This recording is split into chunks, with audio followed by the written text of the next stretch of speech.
तो गाइस, आज से 10 साल पहले पृथ्वी पर कुछ अजीब से डायमेंशंस खुलने लगे जिन्हें हम डंजन्स या फिर गेट्स बोलते हैं। और इस गेट के दूसरी तरफ से बहुत सारे मैजिकल डीमंस पृथ्वी पर कदम रखने लगे। ये इतने ज्यादा ताकतवर थे कि मॉडर्न वेपन्स का इन पर कोई भी असर नहीं होता था और इन्हें हराने के लिए कुछ इंसानों के पास मैजिकल पावर्स आने लगी जिन्हें हंटर्स कहा जाता है। और शरीर में मैजिकल पावर के हिसाब से इन हंटर्स को अलग अलग रैंक्स दिए जाते हैं, जिसमें एस रैंक के हंटर्स सबसे ज्यादा पावरफुल होते हैं और ई रैंक हंटर्स सबसे ज्यादा कमजोर होते हैं। अब इसके बाद हम 3 साल पहले का एक फ्लैशबैक देखते हैं जहाँ पर एक नेवी सेलर अपने कैप्टन से कहता है, सर, हमें भी इस फाइट में शामिल होना चाहिए। नहीं, इन सबका कोई भी फायदा नहीं है। हमारे वेपन्स उन मॉन्स्टर्स को नहीं हरा सकते। डीमन हंटर्स पर विश्वास रखने के अलावा और कोई भी चारा नहीं है। और उसी आइलैंड के ऊपर कुछ लोअर रैंक के हंटर्स बहुत बड़ी चींटियों के साथ लड़ रहे होते हैं, पर इनके अटैक्स का इन चींटियों पर कोई भी असर नहीं होता है और हंटर्स बहुत बुरी तरह से हारने लगते हैं। लेकिन तभी एस रैंक के हंटर्स इनकी हेल्प करने के लिए यहाँ पर पहुँच जाते हैं। इनके पास हीलिंग, लाइटनिंग और हल्क जैसी पावर्स होती है, जिसकी मदद से ये लोग इन लाल चींटियों को आसानी से हरा देते हैं। लेकिन तभी यहाँ पर एक बहुत बड़ी विशाल व्हाइट कलर की चींटी आ जाती है जो कि रेड से भी ज्यादा पावरफुल होती है। ह्यूनग्यू हंटर्स को हील करने में हेल्प करता है और यॉनवो और हुनसियोक उस व्हाइट चींटी से लड़ने लगते हैं। यॉनहो अपने हल्क जैसी पावर का यूज करके उस चींटी के दांत तोड़ देता है और उसी से उसे मार डालता है। लेकिन तभी यहाँ पर इसी के जैसी और भी बहुत सारी चींटियां आ जाती हैं और आइलैंड की दूसरी तरफ चोई नाम का एक एस रैंक हंटर बाकियों के साथ मिलकर उन चींटियों से लड़ने लगते हैं। और इसके बाद हम प्रेजेंट टाइमलाइन में आ जाते हैं। एक कंस्ट्रक्शन साइट पर एक नया गेट खुल जाता है और अंदर रेड मारने के लिए बहुत सारे लो रैंक के हंटर्स इकट्ठा होना शुरू हो जाते हैं। किम और पार्क भी उन्हीं हंटर्स में से एक है और तभी हमारे इस एनिमे के मेन कैरेक्टर सुन जिन की एंट्री हो जाती है। सभी लोग इसका स्वागत करने लगते हैं। हाँ भाई, क्या हाल है? पेट भर के खाना तो खाया ना तूने? पार्क पूछता है कि क्या ये लड़का बहुत ज्यादा ताकतवर है क्या? सब लोग इसका इस तरह से स्वागत क्यों कर रहे हैं? अरे तूने गलत समझ लिया दोस्त। ये पूरी मानव जाति का सबसे कमजोर डीमन हंटर है। ये सबसे ज्यादा कमजोर मॉन्स्टर्स के साथ लड़के भी हॉस्पिटल पहुंच जाता है। वैसे हमें धीरे बात करनी चाहिए वरना वो सुन लेगा। पर सुन जिन ने इनकी सारी बातें सुन ली थी और ये भी मानता है कि ये सबसे ज्यादा कमजोर हंटर है। और तभी इसकी मुलाकात जूही से होती है जो कि आते ही इसे डांटने लगती है। तुम्हारे चेहरे पर ये चोट कैसे लग गई? हाँ, कितनी बार मैंने तुम्हें समझाया है। दरअसल पिछले मिशन में मुझे एक ई रैंक का गेट मिला था और मैं अपने ग्रुप में सबसे ज्यादा कमजोर था, इसलिए मॉन्स्टर्स के साथ लड़ते हुए मुझे ये चोट लग गई। सब लोग कितने मतलबी है ना, किसी ने तुम्हारी हेल्प नहीं की। अरे जाने दो यार, ये मेरी ही गलती है कि मैं इतना ज्यादा कमजोर हूँ। इसके बाद सभी लोग इकट्ठा हो जाते हैं और उस गेट के अंदर जाने लगते हैं। किम सुनजिन को कहता है कि हमारे पीछे रहना और इस बार घायल मत हो जाना। और दूसरी तरफ ओरियन हंटर एसोसिएशन का चेयरमैन मीटिंग खत्म करके अपने ऑफिस पहुंच जाता है और अपने सेक्रेटरी को मीटिंग में हुई बातों के बारे में बताता है। डीमंस को मारने के बाद हंटर्स को जो रिसोर्सेज मिलते हैं वो बहुत ही ज्यादा कीमती होते हैं। ये रिसोर्सेज या तो मैजिकल वेपन्स हो सकते हैं या क्रिस्टल्स भी हो सकते हैं जिन्हें बेचकर हंटर्स पैसे कमाते हैं। पर गवर्नमेंट इन रिसोर्सेज का इस्तेमाल करके एक नए तरह का फ्यूल बनाना चाहती है। एक ऐसा फ्यूल जो कि न्यूक्लियर से भी ज्यादा एनर्जी प्रोड्यूस करेगा और जिसका इस्तेमाल करने से एनवायरनमेंट में ज्यादा पोल्यूशन भी ना फैले। और यहाँ पर डंजन में डीमंस और हंटर्स के बीच में फाइट शुरू हो जाती है और सुनजिन फाइनली एक गॉब्लिन को मारकर एक क्रिस्टल को हासिल कर लेता है। लेकिन तभी अचानक से एक और गॉब्लिन इस पर हमला करने लगता है। जैसे ही सुनजिन इस पर काउंटर अटैक करता है, अचानक से इसका ब्लेड टूट जाता है और गॉब्लिन इसके पेट के अंदर तलवार घुसा देता है, जिसकी वजह से सुनजिन बहुत ज्यादा घायल हो जाता है। जो ही जल्दी से इसके पास जाके इसे हील करने लगती है और कुछ समय बाद हंटर्स फाइनली डीमंस के बॉस को भी हरा देते हैं और अपने सुनजिन को इस मिशन में भी बहुत ज्यादा चोटें आती हैं, जिसे देखकर जूही को इसकी फिक्र होने लगती है और इसे बहुत ज्यादा डांटती है। और एक ई रैंक डंजन होने की वजह से हंटर्स को ज्यादा लूट नहीं मिल पाती है और सुनजिन के पास जो क्रिस्टल था वो भी इतना ज्यादा कीमती नहीं था। सभी लोग आज के मिशन से बहुत ज्यादा निराश थे। लेकिन तभी एक हंटर को एक दूसरा डंजन नजर आता है। इन्होंने आज तक एक ही गेट में 2 डंजन्स कभी नहीं देखे थे और नॉर्मली जब ऐसा कुछ दिखाई देता है तो हंटर्स एसोसिएशन के ओनर का वेट करते हैं उनकी परमिशन लेने के लिए। लेकिन किम और पार्क जिद करने लगते हैं, अगर हमने एसोसिएशन को इसके बारे में बता दिया तो सारा खजाना एस रैंक हंटर्स को मिल जाएगा। हमें खुद जाकर उस सारे के सारे खजाने को लूट लेना चाहिए। पर ऐसा करना रिस्की था, इसलिए सारे हंटर्स आपस में वोट करते हैं कि कौन इस डंजन में जाना चाहता है और कौन नहीं जाना चाहता। और 6-6 के वोट से स्कोर टाई हो जाता है और अब सिर्फ संजिन को वोट करना था। संजिन अपने मन में सोचता है, मेरे लिए तो एक ई रैंक का डंजन भी कितना खतरनाक है, पर पापा के गायब होने के बाद मैं मेरी फैमिली की आखिरी उम्मीद हूँ। मम्मी के इलाज के लिए और बहन को स्कूल भेजने के लिए मुझे इन पैसों की बहुत ज्यादा जरूरत है। मैं उस डंजन में जाने के लिए तैयार हूँ। और यहाँ पर हम हंटर सिलेक्शन सेंटर को देखते हैं जहाँ पर एग्जामिनर्स हंटर्स को एक ब्लैक बॉल को छूने के लिए कहते हैं और ऐसा करते ही इन्हें पता चल जाता है कि एक इंसान में कितनी ज्यादा मैजिकल पावर्स हैं, जिसके हिसाब से इन्हें अलग अलग रैंक्स दिए जाते हैं और हंटर्स बनने के लिए इन्हें एक कॉन्ट्रैक्ट को साइन भी करना होता है। गाइल्ड मास्टर चोइफ उन सभी एग्जामिनर्स से कहता है, इंसान की एज या जेंडर मायने नहीं रखती है। मायने ये रखता है कि क्या वो अपनी जान को जोखिम में डालने के लिए तैयार है। और यहाँ पर शहर में 2 चोर एक लेडी का पर्स चुराकर भाग रहे होते हैं। लेकिन तभी अचानक से एक लड़की इनके ऊपर से कूदकर उस पर्स को छीन लेती है और ये लड़की कोई और नहीं बल्कि सबसे ज्यादा स्ट्रॉन्गेस्ट हंटर चाहिन है और ये लड़की एक एस रैंक की हंटर है। और यहाँ पर डंजन में ये सभी हंटर्स लगातार 40 मिनट से चल रहे हैं, लेकिन अभी तक इन्हें कुछ भी नजर में नहीं आया। मुझे माफ कर देना, मेरे वोट की वजह से तुम भी इस मुसीबत में फंस गई। जूही, क्या तुम्हारे सर पर चोट लग गई थी जब तुम बचपन में छोटे थे? हाँ, तुम पागल हो चुके हो। अगर उस डीमन ने तुम पर थोड़ा सा और ऊपर हमला किया होता ना तो तुम मर जाते। क्या तुम्हें अंदाजा भी है अगर थोड़ी सी भी गड़बड़ हो जाती तो तुम कितनी बड़ी मुसीबत में फंस जाते?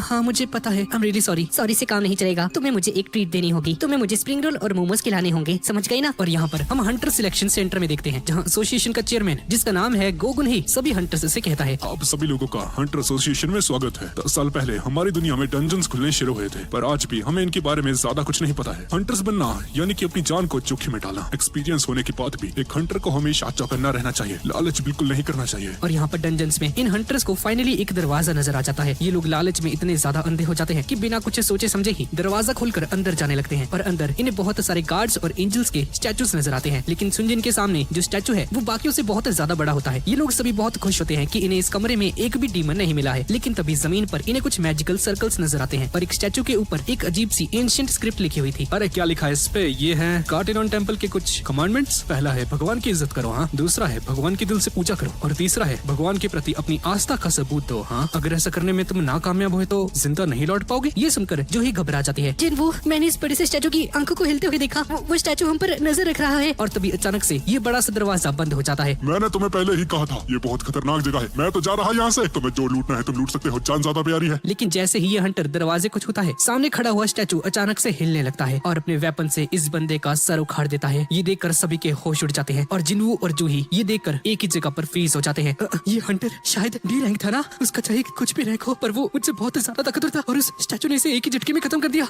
ये क्या हो रहा है? हमें तो डी रैंक का डेंजर मिला था ना। यहाँ इतनी ताकतवर चीजें नहीं होनी चाहिए थी। अगर वो स्टैचू हिल रहा है तो इसका मतलब। जैसे ही जिनवू उस बड़े से स्टैचू को देखता है तो इस स्टैचू की आंखें अचानक से हिलने लगती हैं। सुनजिन अभी तक बहुत बार मरते मरते बचा था। ई रैंक की गॉब्लिन से मार खाकर बहुत दिनों तक हॉस्पिटल में पड़ा रहा, अपने ग्रुप से अलग होकर एक अनजान जगह पर फंस गया और एक बार तो भूख और प्यास की वजह से मरते मरते बचा था, चाहे डंजन्स कितने भी लो रैंक के क्यों ना हो। जिनवू हमेशा अपनी जिंदगी के लिए लड़ता रहता था। बहुत सारे हंटर्स जो उन क्रिस्टल्स को बेचकर पैसे कमाते थे, उनका यूज करके नए नए वेपन्स खरीद लिया करते थे ताकि और भी ज्यादा पावरफुल डीमंस को मार सके और ज्यादा क्रिस्टल्स इकट्ठा कर सके। लेकिन सुनजिन बहुत ज्यादा गरीब था और एक पुराने से ब्लेड को ही अफोर्ड कर सकता था, और अगर वो भी टूट गया तो इसे खाली हाथ ही लड़ना होगा। और जिनवू के इसी डर ने इसकी ऑब्जर्वेशन स्किल्स को इतना ज्यादा बढ़ा दिया था कि इसे पता चल गया था कि कुछ तो गड़बड़ होने वाली है। और तभी जिनवू सभी को नीचे झुकने के लिए कहता है और तभी इस बड़े से स्टैचू की आंखों में से बहुत खतरनाक लेजर बीम निकलती है जो कि किसी को भी राख में बदल सकती है। ये बड़ा सा स्टैचू चारों तरफ तबाही मचा देता है। सभी लोग डर के मारे चिल्लाने लगते हैं। किसी को समझ नहीं आता कि आखिर ये सब चल क्या रहा है। कोई भी अपनी जगह से हिलना मत, वरना वो स्टैचू हम पर दोबारा से हमला कर देगा। ये सुनकर सभी लोग शांति से बैठ जाते हैं। जूही ये देखकर बुरी तरह से डर गई थी और नीचे लेटकर अपना सर पकड़ लेती है। सॉन्ग जिनवू से कहता है कि अगर ये अभी इसे झुकने को नहीं कहते तो अभी तक ये सभी लोग मर चुके होते। और स्टैचू के इस हमले में जिनवू का लेफ्ट हाथ कट जाता है, जिसे देखकर जिनवू थोड़ा सा घबरा जाता है और खून रोकने के लिए हाथों में पट्टी बांध लेता है। और जूही एक बी रैंक हीलर होने के बावजूद इसका हाथ ठीक नहीं कर सकती है क्योंकि बहुत ही जल्दी डर जाती है और ऐसी सिचुएशंस को झेल नहीं पाती है। इसी वजह से जूही को डी या फिर ई रैंक डंजन्स में ही मिशंस दिए जाते हैं। सॉन्ग स्टैचू को देखकर कहता है, मैं बहुत सारे डी रैंक डंजन्स में जा चुका हूँ, पर मैंने आज तक इतनी ज्यादा खतरनाक चीज कभी नहीं देखी। मेरे हिसाब से ए या फिर एस रैंक का डंजन है और ऊपर से उस स्टैचू के ऊपर कुछ कमांडमेंट्स भी लिखे हुए थे। पहला, भगवान की इज्जत करो। दूसरा, भगवान की दिल से पूजा करो। और तीसरा, भगवान के प्रति अपनी आस्था का सबूत दो। अगर ऐसा करने में नाकामयाब होते हो तो जिंदा नहीं लौट पाओगे। एक सेकंड, इसका मतलब है कि उस स्क्रिप्ट में जिस भगवान के बारे में लिखा गया है वो शायद ये बड़ा सा स्टैचू ही है। और यहाँ पर हम स्कूल में देखते हैं जहाँ पर जिनवू की बहन पढ़ती है और इसकी दोस्त इसे कहती है, तुम्हारा भाई एक हंटर है ना? दरअसल मेरा भाई एक ई रैंक का हंटर है और हर बार चोट खाकर आता है और उसकी पूरी बॉडी पर हमेशा पट्टियां ही बंधी होती हैं। पर तुम ये सब क्यों पूछ रही हो? कुछ नहीं, ऐसे ही मैं शर्त लगाकर कह सकती हूँ कि मैं उससे ज्यादा अच्छे से परफॉर्म कर पाती। इसके बाद हम वापस से डंजन में आते हैं जहाँ पर एक हंटर गुस्से में आकर कहता है, बहुत हो चुका, अब मैं और नहीं रुक सकता। मुझे कल ही एक बहुत बड़ा कॉन्ट्रैक्ट मिला था, मैं इस जगह पर फंस कर नहीं रह सकता। मुझे खुद पर पूरा विश्वास है, मैं बिजली की स्पीड से भागकर इस दरवाजे से बाहर निकल सकता हूँ। लेकिन जैसे ही बंदा भागना शुरू करता है, इस स्टैचू की आंखों से लेजर निकलती है जो कि इस हंटर को जलाकर राख कर देती है और सिर्फ इसके पैर रह जाते हैं। पूरा शरीर इवेपोरेट हो जाता है। ये देखकर जिनवू घबरा जाता है। देखने से ऐसा लगता है कि जैसे ये स्टैचू हमें कभी भी चींटी की तरह मसल सकता है, पर ये ऐसा कर क्यों नहीं रहा? ये बाकी मॉन्स्टर से बहुत ज्यादा ही अलग है। इसके पास हमें मारने की ताकत है, पर ये ऐसा नहीं कर रहा। एक मिनट, सॉन्ग अंकल, पहला कमांडमेंट भगवान की इज्जत करो। शायद इस डंजन के कुछ रूल्स हैं। अगर मैं सही हूँ तो जिनवू अचानक से खड़ा होने लगता है और स्टैचू की तरफ मुड़ता है। ऐसा करते ही स्टैचू हमला करने के लिए तैयार हो जाता है, लेकिन जिनवू जल्दी से अपना सर झुका लेता है, जिसके बाद ही स्टैचू रुक जाता है। सभी लोग स्टैचू की तरफ देखकर मुड़ जाओ, हमें बिल्कुल वैसा ही करना होगा जैसा कि उस कमांडमेंट पे लिखा हुआ है, भगवान की इज्जत करो। और जिनवू की बात मानकर सभी लोग अपना सर झुका लेते हैं और इसकी इज्जत करते हैं। पर ऐसा करते ही ये स्टैचू अचानक से शैतान की तरह हंसने लगता है। ये देखकर सबकी फटके चार हो जाती है, पर स्टैचू हंसने के अलावा और कुछ नहीं करता और सभी को लगने लगता है कि शायद ये अब घर जा सकते हैं। लेकिन तभी ये स्टैचू अपने थ्रोन से उठकर खड़ा हो जाता है और इन सभी की तरफ बढ़ने लगता है। नहीं, ये क्या हो रहा है? ये सब इतनी जल्दी खत्म नहीं हो सकता। हमें कार्टिनॉन टेम्पल के दूसरे कमांडमेंट को पूरा करना होगा, भगवान की दिल से पूजा करो। ये सुनकर एक हंटर सामने आता है। शायद मैं जानता हूँ कि इसकी पूजा कैसे करनी है। मैंने बहुत से एंशिएंट गॉड्स के बारे में स्टडी की है, प्लीज मुझे ये करने दो। इसके बाद हंटर कुछ मंत्र पढ़ने लगता है, जिसके बाद स्टैचू सामने आकर रुक जाता है और अपने पैर से इस आदमी को कुचल देता है। ये देखकर सभी लोग घबरा जाते हैं और अपनी जान बचाकर यहाँ से भागने लगते हैं। पार्क अपने मन में सोचता है कि मैं इतनी जल्दी नहीं मर सकता। घर पे मेरी प्रेग्नेंट बीवी और मेरा बच्चा मेरा इंतजार कर रहा है। अरे नहीं, मैं नहीं मर सकता। पार्क एक स्टैचू के पीछे जाकर खड़ा हो जाता है, पर तब ये स्टैचू इसे 2 हिस्सों में काट देता है। और यहाँ पर भागते हुए जिन्वू अपने मन में सोचता है, भगवान की पूजा करो, भगवान की पूजा करो। पर इसकी पूजा कैसे की जाए? ये तो एक शैतान है। Spear, axe, hammer, sword, instrument. एक सेकंड, इंस्ट्रूमेंट है? मेरी बात सुनो, सभी लोग इंस्ट्रूमेंट वाले स्टैचूज की तरफ आगे बढ़ो, जल्दी। और स्टैचू के पास खड़े होते ही वो सारे स्टैचूज इंस्ट्रूमेंट बजाने लगते हैं। लेकिन जब जिन्वू और जूही एक स्टैचू के सामने जाते हैं तो कोई भी म्यूजिक नहीं बजता है। जिन्वू समझ जाता है कि एक स्टैचू के पास सिर्फ एक ही इंसान खड़ा हो सकता है, 2 नहीं। और जूही को उस स्टैचू के नीचे छोड़कर जिन्वू एक दूसरे स्टैचू की तरफ आगे बढ़ने लगता है और इविल गॉड इसका पीछा करने लगता है। पर जैसे ही इसे पैर से कुचलने वाला होता है, जिन्वू छलांग लगाकर स्टैचू के पास पहुंच जाता है। पर एक गलत स्टैचू के नीचे खड़ा हो गया था और स्टैचू शील्ड से जिन्वू पर हमला कर देता है। पर खून से लथपथ सुनजिन किसी तरह से इंस्ट्रूमेंट वाले स्टैचू के पास जाकर खड़ा हो जाता है। ऐसा करते ही इविल गॉड वापस से अपने थ्रोन में जाकर बैठ जाता है और जूही भागते हुए जिन्वू के पास जाती है और देखती है कि इसका एक पैर कट चुका है। और जूही जिन्वू के पैर को ठीक करने के लिए अपनी पूरी जान लगा देती है, जिसकी वजह से इसकी आंख और नाक से खून आने लगता है। पर सुनजिन का पैर हील नहीं हो पाता है। सभी लोग सॉन्ग पर इल्जाम डालने लगते हैं, ये कहकर कि सॉन्ग इस मिशन का लीडर था और यहाँ पर आने का आखिरी डिसीजन इसी का था। तुम सभी सही कह रहे हो, ये मेरी ही गलती है। मुझे तुम्हें यहाँ पर नहीं लेकर आना चाहिए था। और तभी अचानक से इविल गॉड अपना हाथ उठाकर एक अल्टार को हॉल के सेंटर में खड़ा कर देता है। बहुत सारी किताबों में ऐसा कहा गया है कि अल्टार को बलिदान देने के लिए यूज किया जाता है। कार्टिलोन टेम्पल का 3रा कमांडमेंट, भगवान के प्रति अपनी आस्था का सबूत। तो ये सुनते ही किम अपनी तलवार सॉन्ग की गली पर रखकर कहता है, तो इसका मतलब है कि हम में से किसी को अपना बलिदान देना होगा। हाँ, क्या सही कहा ना सुनजिन? लगता है जिम्मेदारी लेने का समय आ चुका है, लीडर। और इनकी बात मानकर सॉन्ग उस अल्टार के पास चला जाता है अपना बलिदान देने के लिए। और सर्कल में आते ही अचानक से आग जलने लगती है, पर कुछ और नहीं होता। सॉन्ग जिन्वू से पूछता है कि कैसे कुछ और भी करना होगा। एक सेकंड, मुझे उस अल्टार को नजदीक से देखना पड़ेगा, प्लीज क्या तुम मुझे वहाँ तक लेकर जा सकते हो? जैसे ही तीनों उस अल्टार के पास पहुँचते हैं तो 3 और आग जलने लगती है, लेकिन कुछ और नहीं होता। एक गेट को 7 दिन लगते हैं पूरी तरह से खुलने के लिए और इसे कहते हैं डंजन ब्रेकडाउन। और ऐसा होते ही डंजन के अंदर रहने वाले सभी मॉन्स्टर्स हमारी दुनिया में आ जा सकते हैं। इसी वजह से डंजन मिशंस में हंटर्स का काम होता है कि डंजन के बॉस को हराकर गेट्स को हमेशा के लिए बंद कर देना, जिसका मतलब है कि अगर ये लोग इस मिशन में फेल हो जाते हैं तो ये इविल गॉड इनकी दुनिया में कदम रख लेगा। जिन्वू किम और जूही को भी सर्कल में आने के लिए कहता है ताकि ये लोग इस मिशन को जल्दी से जल्दी खत्म कर सकें। और सबके अंदर आते ही आउटर वाले सर्कल में बहुत सारी ब्लू फ्लेम्स जलने लगती है और दरवाजा खुल जाता है। सभी को लगता है कि शायद ये लोग अब घर जा सकते हैं, लेकिन तभी सभी स्टैचूज हिलने लगते हैं और हंटर्स की तरफ आगे बढ़ते हैं। जैसे ही जिन्वू उन गार्ड्स को देखता है तो वो रुक जाते हैं। ये एक बच्चों की गेम की तरह है, उन गार्ड्स को देखने पर वो उधर ही रुक जाते हैं। हमें बस उन्हें घूरते रहना है। उनमें से एक हंटर को बहुत ज्यादा डर लगने लगता है और सर्कल से बाहर निकलकर दरवाजे से बाहर निकल जाती है। और जिन्वू समझ जाता है कि ये ब्लू फ्लेम्स टाइमर की तरह समय समय पर बुझती रहती है और एक हंटर के बाहर जाते ही ये आग बुझ जाती है और दरवाजा धीरे धीरे बंद होने लगता है। लेकिन क्या पता ये एक चाल हो, डर और खतरे का एहसास दिलाकर इन्हें फंसाने की कोशिश कर रहे हो। शायद यही है आखिरी पड़ाव, द टेस्ट ऑफ फेथ। लेकिन अपनी जान बचाने के लिए एक और हंटर भाग जाता है। प्लीज कोई मत जाना, हमें बस उन सारी ब्लू फ्लेम्स के जाने का इंतजार करना है। ये एक टाइमर की तरह है, इसके बाद हम सभी लोग बच जाएंगे। पर ऐसा भी तो हो सकता है कि सबके जाने के बाद हम हमेशा के लिए यहाँ पर फंस जाएं। हमें यहाँ तक सही सलामत पहुँचाने के लिए मैं तुम्हें दिल से शुक्रिया अदा करता हूँ। डंजन, मुझे माफ करना, मेरी एक फैमिली भी है जो कि मेरे वापस लौटने का इंतजार कर रही है। मुझसे ये और नहीं हो पाएगा, मुझे माफ कर देना। और ऐसा बोलकर किम भी यहाँ से चला जाता है और उसके जाते ही ये सारे स्टैचूज आगे बढ़ने लगते हैं और अपनी लाचारी देखकर जिन्वू भी रोना शुरू कर देता है। और सॉन्ग जूही और जिन्वू से कहता है, मैं यहाँ पर रुकता हूँ, तुम लोग भागो यहाँ से जब तक एक भी इंसान यहाँ पर रहेगा। ये दरवाजा पूरी तरह से बंद नहीं होगा। जो है जिन्वू को लेकर जाओ यहाँ से। पर जूही अपनी पावर्स का इतना ज्यादा इस्तेमाल कर चुकी थी कि अब इससे हिला भी नहीं जा रहा था। सॉन्ग अंकल, प्लीज जूही को लेकर यहाँ से चले जाइए, हमारे पास वक्त नहीं है। जूही, तुम्हें मेरे साथ डिनर पर जाना था ना, ये लो इसे रखो, तुम खाना ऑर्डर करो, मैं ये मिशन खत्म करके जल्दी से तुम्हारे पास आता हूँ, ठीक है ना? पर जूही जाने से मना कर देती है और सॉन्ग जूही को बेहोश करके इसे अपने साथ लेकर बाहर चला जाता है। और अब जिन्वू अकेला रह गया था। ये स्टैचूज इसकी तरफ आगे बढ़ने लगते हैं। जिन्वू पास में रखी हुई एक तलवार को पकड़ लेता है। मरने से पहले मैं तुम में से एक को अपने साथ लेकर जरूर जाऊंगा, आ जाओ, तुम नहीं बचोगे। और स्टैचूज बहुत बेरहमी से जिन्वू के हाथ पैर उखाड़ देते हैं, गले पर हमला करते हैं और जमीन से उठाकर अल्टार पे फेंक देते हैं। और जिन्वू की हालत बहुत ज्यादा खराब हो जाती है और लहूलुहान हो जाता है। और जिन्वू मरने से पहले अपने मन में कहता है, मैं जीना चाहता हूँ, मेरा एक परिवार है जो मेरा इंतजार कर रहा है, प्लीज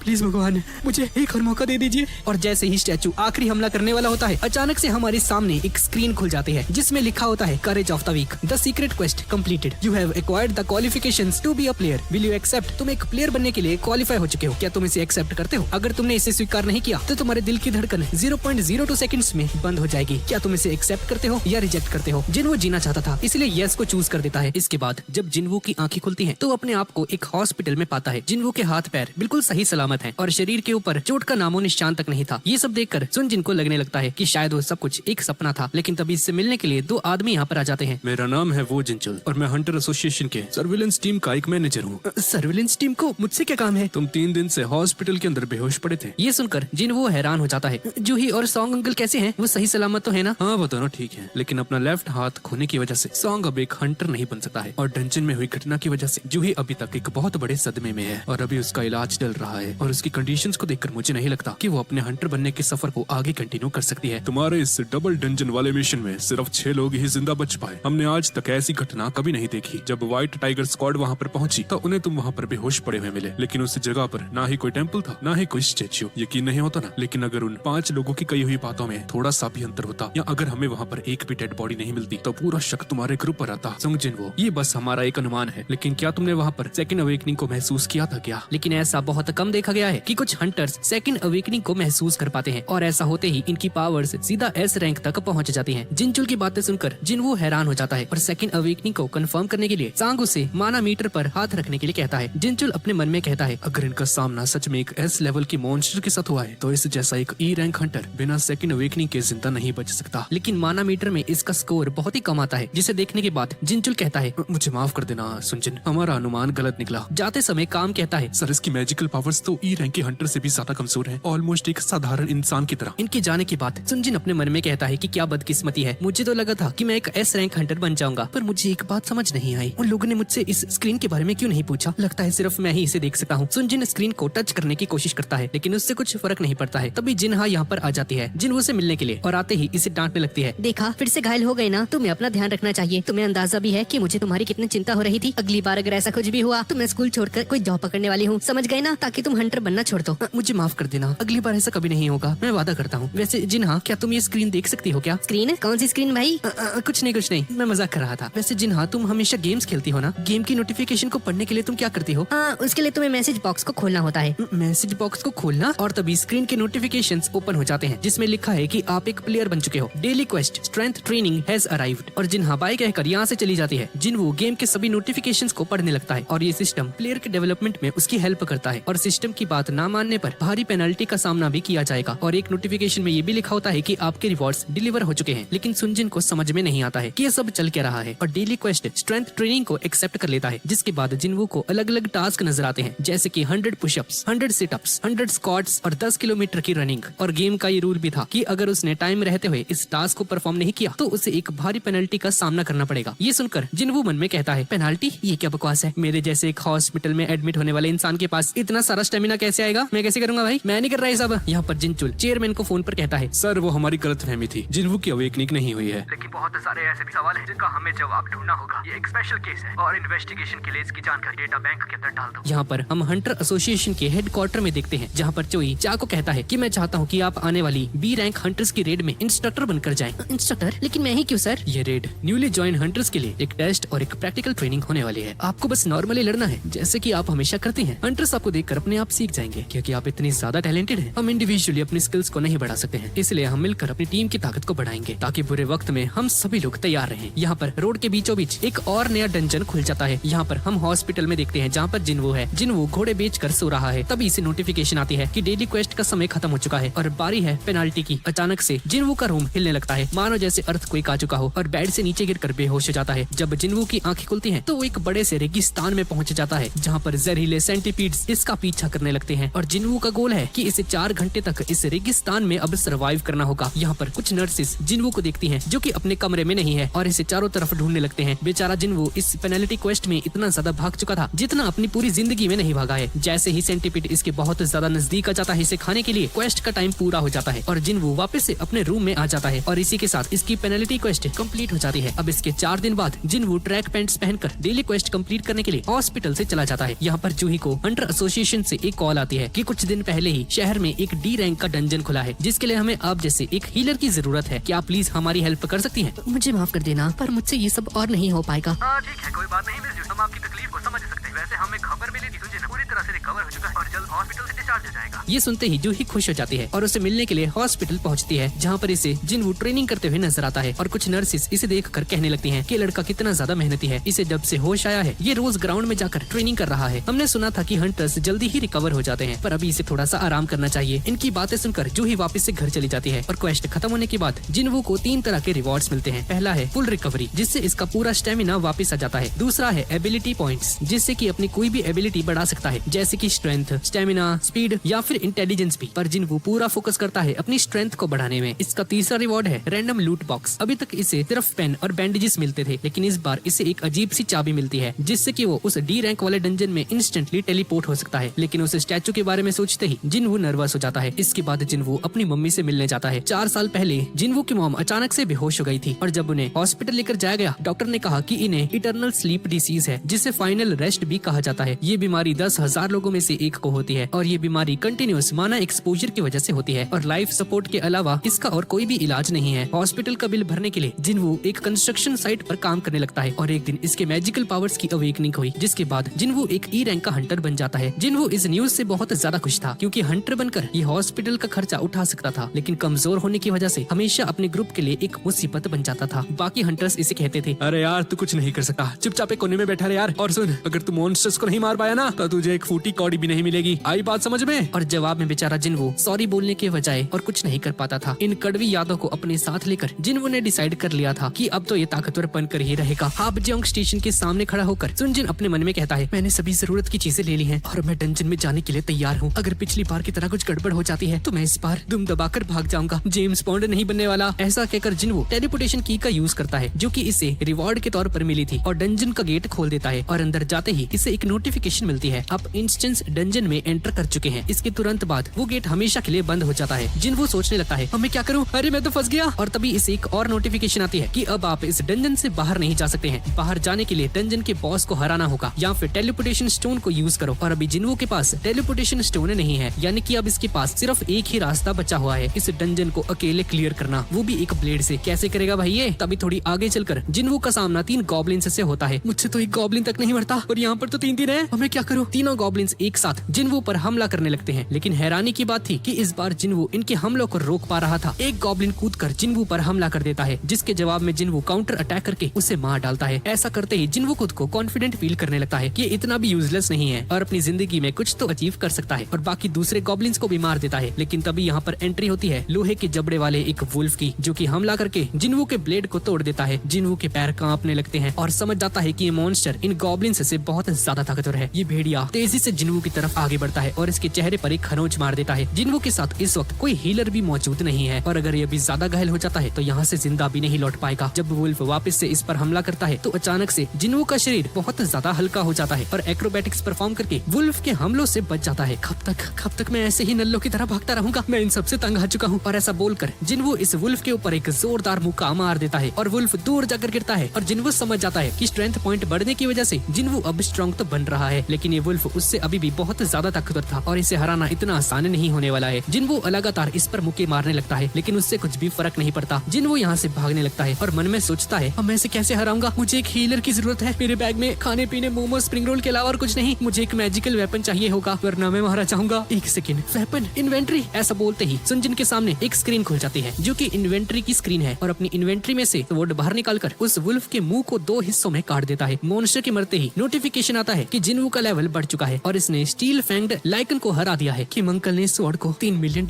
में खरीदा था, लेकिन मुझे ये स्वॉर्ड फ्री में मिल गई। मुझे इसका पूरा फायदा उठाना होगा। हाँ, ये क्या? मेरी चोट ठीक कैसे हो गई? लेकिन तभी इसके सामने 2 और वुल्फ्स यहाँ पर आ जाते हैं। स्वॉर्ड होने की वजह से अब जिनवू को कोई भी डर नहीं होता है। जैसे ही ये दोनों वुल्फ्स इसकी तरफ आगे बढ़ते हैं, जिनवू स्वॉर्ड से इन पर हमला करने की कोशिश करता है, पर एक वुल्फ अपने जबड़े से इसकी तलवार को रोक देता है। जिनवू इसे एक लात मारकर इसके गले को काट देता है। ये देखकर दूसरा वुल्फ डरकर यहाँ से भाग जाता है। देखा जाए तो उन स्टैचूज के सामने ये मॉन्स्टर्स तो कुछ भी नहीं है। अरे ये क्या? अब मैं लेवल 2 पर पहुंच चुका हूँ। जब मैं डेली क्वेस्ट करता था तो ऐसा कभी नहीं हुआ। अब मैं समझ चुका हूँ, शायद असली लड़ाई में मेरे स्टैट्स हर बार बढ़ते रहते हैं। देखा जाए तो अब मैं पूरी तरह से हील भी हो चुका हूँ, लेकिन क्या 1 पॉइंट मिलने से कुछ फर्क पड़ने वाला है? इसमें पर्सनैलिटी और इंटेलिजेंस भी है, लेकिन स्ट्रेंथ को समझना सबसे आसान है। अगर मैं ऐसे ही लड़ता रहा तो मेरे पॉइंट्स और भी ज्यादा जल्दी बढ़ेंगे। इसका मतलब है मैं सच में ताकतवर बन सकता हूँ। और जिनवू उस मॉन्स्टर की बॉडी में से क्रिस्टल्स को ढूंढने की कोशिश करता है, पर क्रिस्टल्स के बजाय सिस्टम इसे कुछ आइटम्स देता है, जिसे वो गेम स्टोर में बेचकर 20 गोल्ड कॉइंस अर्न कर लेता है। जिनवू तलवार उठाकर कहता है, मुझे क्या करना चाहिए? इस डंजन के बॉस को मारे बिना मैं यहाँ से बाहर नहीं निकल सकता। टेलीपोर्टेशन स्टोन से मैं बाहर तो जा सकता हूँ, पर मेरे पास वो है ही नहीं। मुझे क्या करना चाहिए? अगर ऐसे ही चलता रहा तो मैं जल्द ही भूख की वजह से मर जाऊंगा। ई रैंक का डंजन होने के बाद भी मुझे नहीं लगता कि मैं उस बॉस को हरा पाऊंगा, लेकिन अगर मेरा लेवल बढ़ जाए तो शायद मेरे पास एक उम्मीद हो, लेकिन हो सकता है कि मैं उससे पहले ही मारा जाऊं। और तभी सुनजिन को अपने सामने वुल्व्स का एक झुंड दिखाई देता है जो कि एक साथ इसकी तरफ आगे बढ़ रहे हैं। लेकिन अब जिनवू को मौत का डर नहीं था। अपनी तलवार से लगातार सभी वुल्व्स पर हमले करने शुरू कर देता है और 2-3 मॉन्स्टर्स को मार गिराता है। सारे वुल्व्स इसे चारों तरफ से घेर लेते हैं। मैं तुम्हारी ही तरह जिद्दी हूँ, मैं इतनी जल्दी हार नहीं मानने वाला। मुझे बुरा लगेगा कि अगर मैंने तुम्हें जल्दी ही मार दिया। चलो इस लड़ाई को थोड़ा सा इंटेंस बनाते हैं। 1, 2, 3, 4, 5, 6। जिनवू जितने ज्यादा वुल्व्स को मार रहा था, इसका लेवल उतना ही जल्दी बढ़ता जा रहा था। ताकतवर बनने के लिए जिनवू इस सिस्टम के रूल्स को फॉलो करने के लिए भी तैयार था। जिनवू सभी वुल्व्स को मार देता है और इसने एक टाइटल को अचीव कर लिया है, द वुल्फ असैसिन। लेकिन लड़ाई में इसके सोर्ड की हालत बहुत ज्यादा खराब हो जाती है और इसकी सोर्ड अब कभी भी टूट सकती थी। और टाइटल्स की वजह से इसकी सारी एबिलिटीज 40% तक बढ़ जाती हैं। और अब इसके पास इन्वेंट्री में 2 daggers, travellers clock, 34 wolf blades और एक टेलीपोर्टेशन स्टोन भी आ चुका है। मुझे क्या करना चाहिए? क्या मैं इसका यूज करके घर चले जाऊं? पर शायद वापस से मुझे ऐसा स्ट्रॉन्ग बनने का मौका कभी नहीं मिलेगा। मुझे आगे बढ़ना चाहिए। यहाँ पर जूही को हंटर एसोसिएशन से कॉल आता है। मिस जूही, पास ही में एक डंजन ब्रेकडाउन हुआ है और गेट से मॉन्स्टर्स आजाद हो चुके हैं। हमें आप जैसे एक हीलर की जरूरत है। प्लीज हमारी हेल्प कीजिए। और जिनवू को उस दिन ट्रेनिंग करते हुए देखकर जूही को एहसास होता है कि डरने से कुछ नहीं होने वाला, इससे भी लोगों की हेल्प करनी चाहिए और जाने के लिए तैयार हो जाती है। बंदर और ब्लैक पैंथर जैसे मॉन्स्टर्स के साथ लड़ने की वजह से जिनवू का लेवल अब इतना ज्यादा बढ़ चुका था कि जो वुल्फ्स इससे पहले ताकतवर लग रहे थे अब उसके लिए गॉब्लिन के लेवल का हो चुका था। जिनवू को एहसास हो जाता है कि जिन मॉन्स्टर्स के नाम व्हाइट में लिखे होते हैं वो इससे कमजोर होते हैं, जो ऑरेंज में होते हैं वो इसी के लेवल के होते हैं और जिनका नाम रेड में लिखा होता है वो इससे बहुत ज्यादा ताकतवर होते हैं। और अब जिनवू की परसेप्शन एबिलिटी इतनी ज्यादा हाई हो चुकी थी कि इसे दूर से ही पता चल जाता है कि जो मॉन्स्टर सीढ़ियों के नीचे है वो बहुत ज्यादा स्ट्रॉन्ग है। जिनवू का लेवल अब 15 पर पहुंच चुका है और इसकी स्वॉर्ड कभी भी टूट सकती है, लेकिन फिर भी उस मॉन्स्टर के साथ लड़ने के लिए जिनवू सीढ़ियों से नीचे जाने लगता है। नीचे जाते ही अचानक से कोई चीज पानी के अंदर से जिनवू पर हमला कर देती है और दीवार से टकराकर नीचे गिर जाता है और फाइनली इसकी स्वॉर्ड भी टूट जाती है। पानी से बाहर निकलता है इस डंजन का boss blue venom fang Kasaka, king of the swamp. और इस मॉन्स्टर का नाम ऑरेंज से लिखा हुआ था, जिसका मतलब है कि ये सुनजिन जितना ताकतवर है। मॉन्स्टर के साथ लड़ते हुए जिनवू अपने मन में कहता है, मैं इसे कैसे हराऊं? इसकी स्किन कितनी हार्ड है, मेरी स्वॉर्ड का इस पर कोई भी असर नहीं हो रहा है। कसाका अपनी पूंछ का यूज करके जिनवू पर हमला करता है और इसे दूर फेंक देता है और इस पर एक बड़ी सी ट्रेन को गिराता है, लेकिन जिनवू वक्त रहते वहाँ से निकल जाता है और मरते मरते बचता है। जिनवू उसी दिन को याद करता है जब सॉन्ग अंकल ने इसे बताया था कि कैसे सभी लोग इसे मानव जाति का सबसे कमजोर डीमन हंटर कहकर पुकारते हैं। कसाका से लड़ते हुए जिनवू अपने मन में सोचता है कि कब तक, आखिर कब तक मैं दूसरों के लिए एक मजाक बनकर जीता रहूंगा। मैं मानता हूँ कि मैं कमजोर हूँ, मुझे खुद पर शर्म आती है। अगर तुम ताकतवर हो तो तुम्हें हर सिचुएशन में एडवांटेज मिलती है, लेकिन मुझ जैसा ही कमजोर इंसान डर के जीने के अलावा और कुछ नहीं कर पाता। फर्क नहीं पड़ता तुम कितने अच्छे, होशियार या दयालु हो, ताकतवर लोग हमेशा हमें अपने पैरों की धूल समझते रहेंगे। इसलिए मैं हार नहीं मानूंगा। मैं इस दुनिया का सबसे खतरनाक इंसान बनकर ही रहूंगा और ये मेरा वादा है। कसाका इस पर वापस से हमला करता है। अभी नहीं, मैं इतनी जल्दी हार नहीं मानने वाला। उस चीज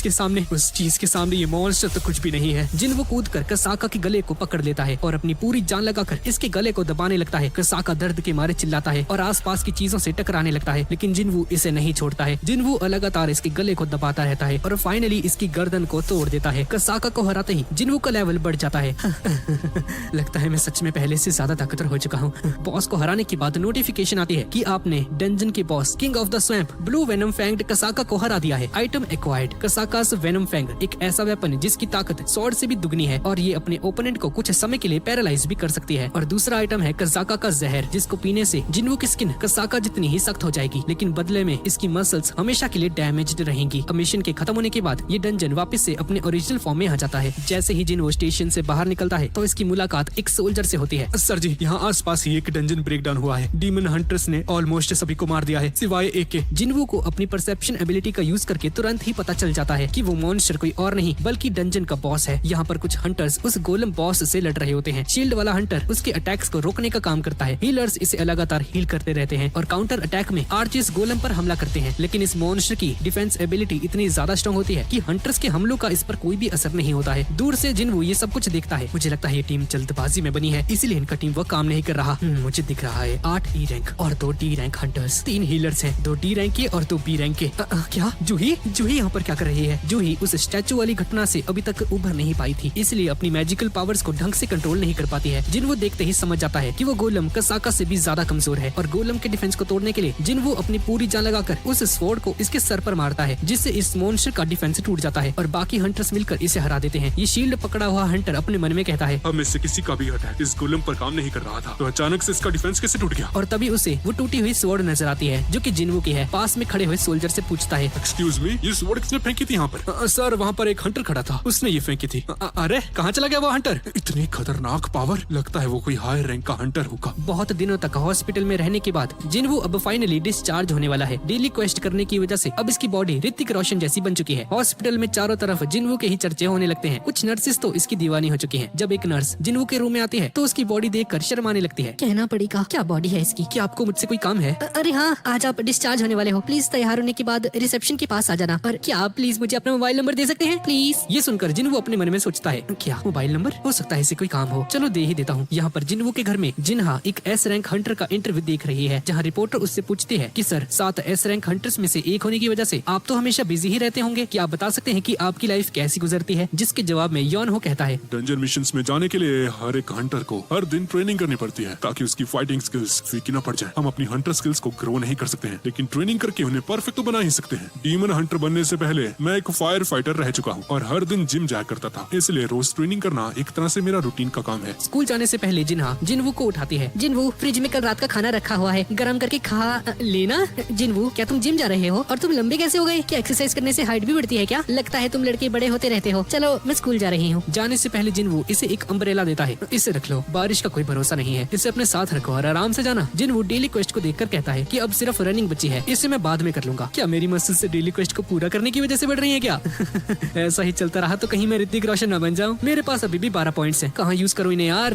स्ट्रेंथ बढ़ाने से मैं ताकतवर तो बन जाऊंगा, पर अगर मैं मार नहीं पाया तो इसका कोई फायदा नहीं है। तो शायद मुझे एजिलिटी बढ़ानी चाहिए, लेकिन वाइटलिटी और परसेप्शन भी हमेशा काम आते हैं। मैंने सोच लिया, स्ट्रेंथ, एजिलिटी और परसेप्शन को बढ़ाऊंगा। इसके बाद जिन्वू को घर के मालिक का कॉल आता है। जिन्वू बेटा, तुमने इस महीने का रेंट अभी तक नहीं भरा है, पर अगर तुम्हें पैसे इकट्ठा करने में दिक्कत हो रही है तो मैं थोड़ा इंतजार कर सकता हूँ। अरे नहीं अंकल जी, टेंशन मत लीजिए, मैं बहुत ही जल्द रेंट भर दूंगा। ठीक है बेटा, मैं वेट करूंगा, अपना ध्यान रखना। मुझे नहीं पता कि ये रीअवेकनिंग है या फिर क्या है, लेकिन अब मैं गॉब्लिन्स को चुटकी की तरह मसल सकता हूँ, तो शायद पैसे कमाने में ज्यादा दिक्कत नहीं होने वाली है। ज्यादा पैसे कमाने के लिए मुझे हायर रैंक के डंजन्स पे जाना होगा और कोई भी मुझ जैसे एक ई रैंक हंटर को अपने साथ लेकर नहीं जाने वाला। क्या मैं वापस से डीमन हंटर का एग्जाम दूं क्या? अगर मुझे हायर रैंक मिल गया तो शायद मैं अच्छे डंजन्स पे जा सकता हूँ, पर फिर सबको मेरी रीअवेकनिंग के बारे में पता चल जाएगा। मैंने आज तक एक भी हंटर के बारे में नहीं सुना है जो कि हर दिन स्ट्रॉन्ग बनता रहता है। नहीं यार, मैं रिस्क नहीं ले सकता, मुझे पहले अपनी पावर्स के बारे में और जानना होगा। तभी जिन्वू को अचानक से एक नए डंजन मिशन का नोटिफिकेशन आता है। यहाँ पर हम डंजन साइट को देखते हैं। जिन्वू भागकर वहाँ पर पहुंच जाता है, जिसकी वजह से इसकी डेली क्वेस्ट भी कंप्लीट हो जाती है, जहाँ पर इसकी मुलाकात टीम लीडर डॉनसुक से होती है। टीम का एक बंदा बोलता है, अरे मैं इसको जानता हूँ, ये तो बहुत ही ज्यादा फेमस है, लोग इसे दुनिया का सबसे कमजोर डीमन हंटर कहकर बुलाते हैं। ये सुनकर डॉनसुक कहता है, अरे यार, ऐसे किसी का मजाक नहीं उड़ाते। इस चोमू की तरफ से मैं तुमसे माफी मांगता हूँ। वैसे मैंने फोन पर तुम्हें सब कुछ बता दिया था, पर मैं एक बार तुम्हें दोबारा से बताना चाहता हूँ। ये एक सी रैंक का डंजन है, जिसमें एंटर करने के लिए हमें कम से कम 8 मेंबर्स चाहिए हैं, जिसमें आधे सी रैंक के हंटर्स होने चाहिए। तुम्हें डंजन से लूट वगैरह कुछ नहीं मिलने वाली, क्योंकि लड़ने का काम हम करने वाले हैं, समझ गए ना? तुम्हारा काम है सिर्फ पार्टिसिपेट करना और हमारे बैग्स को संभालना, जिसके लिए हम तुम्हें 20 लाख रुपए देंगे, ठीक है ना? अच्छा, तो इनकी टीम में 4 सी रैंक और 2 डी रैंक के हंटर्स हैं, लेकिन एक भी हीलर नहीं है। मुझे तो कुछ गड़बड़ लगती है। इसके बाद डोंगसुक सुनजिन को एक कॉन्ट्रैक्ट साइन करने के लिए देता है, जिसमें ये साफ साफ लिखा गया है कि अगर डंजन में कुछ भी होता है तो ये लोग उसकी जिम्मेदारी नहीं लेने वाले हैं। जिन वो कॉन्ट्रैक्ट को साइन कर देता है, तभी टीम का 8th मेंबर भी यहाँ पर पहुंच जाता है। इसका नाम है यो जिनहो, जो कि है एक डी रैंक का हंटर। इसके आउटफिट देखकर जिनवू मन में कहता है, इतने महंगे इक्विपमेंट्स, हाँ लगता है इसकी फैमिली बहुत ज्यादा अमीर है। इसके बाद सभी लोग डंजन में जाने के लिए तैयार हो जाते हैं। डंजन को देखकर सभी लोग हैरान हो जाते हैं, क्योंकि ये डंजन सी रैंक के हिसाब से कुछ ज्यादा ही बड़ा होता है। डोंगसुक सबको भरोसा दिलाता है कि सी रैंक का डंजन है। हंटर एसोसिएशन ने इसे खुद 2 बार चेक किया है। सुंगजिन जिनवू को कहता है कि डंजन का साइज मैटर नहीं करता है, अंदर से निकलने वाली मैजिकल एनर्जी से पता चलता है कि डंजन का रैंक क्या है। लेकिन जिनवू भी आज तक एक सी रैंक के डंजन में नहीं गया था, इसलिए जिनवू भी थोड़ा सा नर्वस फील करता है। डंजन में एंटर करने के बाद उन्हें पता चलता है कि इस डंजन में ना तो लाइट है और ना ही कोई मैजिकल डीमन है। बिना लाइट वाले डंजन को देखकर जिनवू को कार्टेनॉन टेम्पल की याद आती है। जिनहो जिनवू से पूछता है कि ग्लो स्टोन्स क्या होते हैं। ग्लो स्टोन्स एक तरह के पत्थर होते हैं जो कि केव डंजन्स में पाए जाते हैं। इन पत्थरों से हल्की सी रोशनी भी निकलती है, जो कि हमें चीजें देखने में मदद करती है। अच्छा, तो इसका मतलब है कि डंजन में 3 तरह की चीजें होती हैं। वो स्टोन्स जो कि हमें मैजिकल डीमन से मिलते हैं, माना स्टोन्स जिन्हें हम खोद कर निकाल सकते हैं, और ग्लो स्टोन्स जो कि हमें केव डंजन्स के अंदर देखने में हेल्प करते हैं। थोड़ा और अंदर पहुंचने के बाद इन्हें कोई भी कोई डीमन नजर नहीं आता है। जिसके बाद जिन्वू को कुछ अजीब सी आवाजें सुनाई देने लगती हैं। वो डीमन इधर ही है, बस खुद को दिखा नहीं रहा। ये कौन से मॉन्स्टर्स हैं जो कि झुंड बनाकर अंधेरे में रहते हैं और रोशनी से खींचे चले आते हैं। समझ गया, इंसेक्ट्स। ये सुनकर सभी लोग चौकन्ने हो जाते हैं और अपने चारों तरफ देखने लगते हैं। वो आवाजें और भी ज्यादा पास आने लगती हैं। किसी को भी नहीं पता है कि वो इंसेक्ट्स कहाँ से आने वाले हैं। सभी लोग डरने लगते हैं। सभी लोग ऊपर देखो।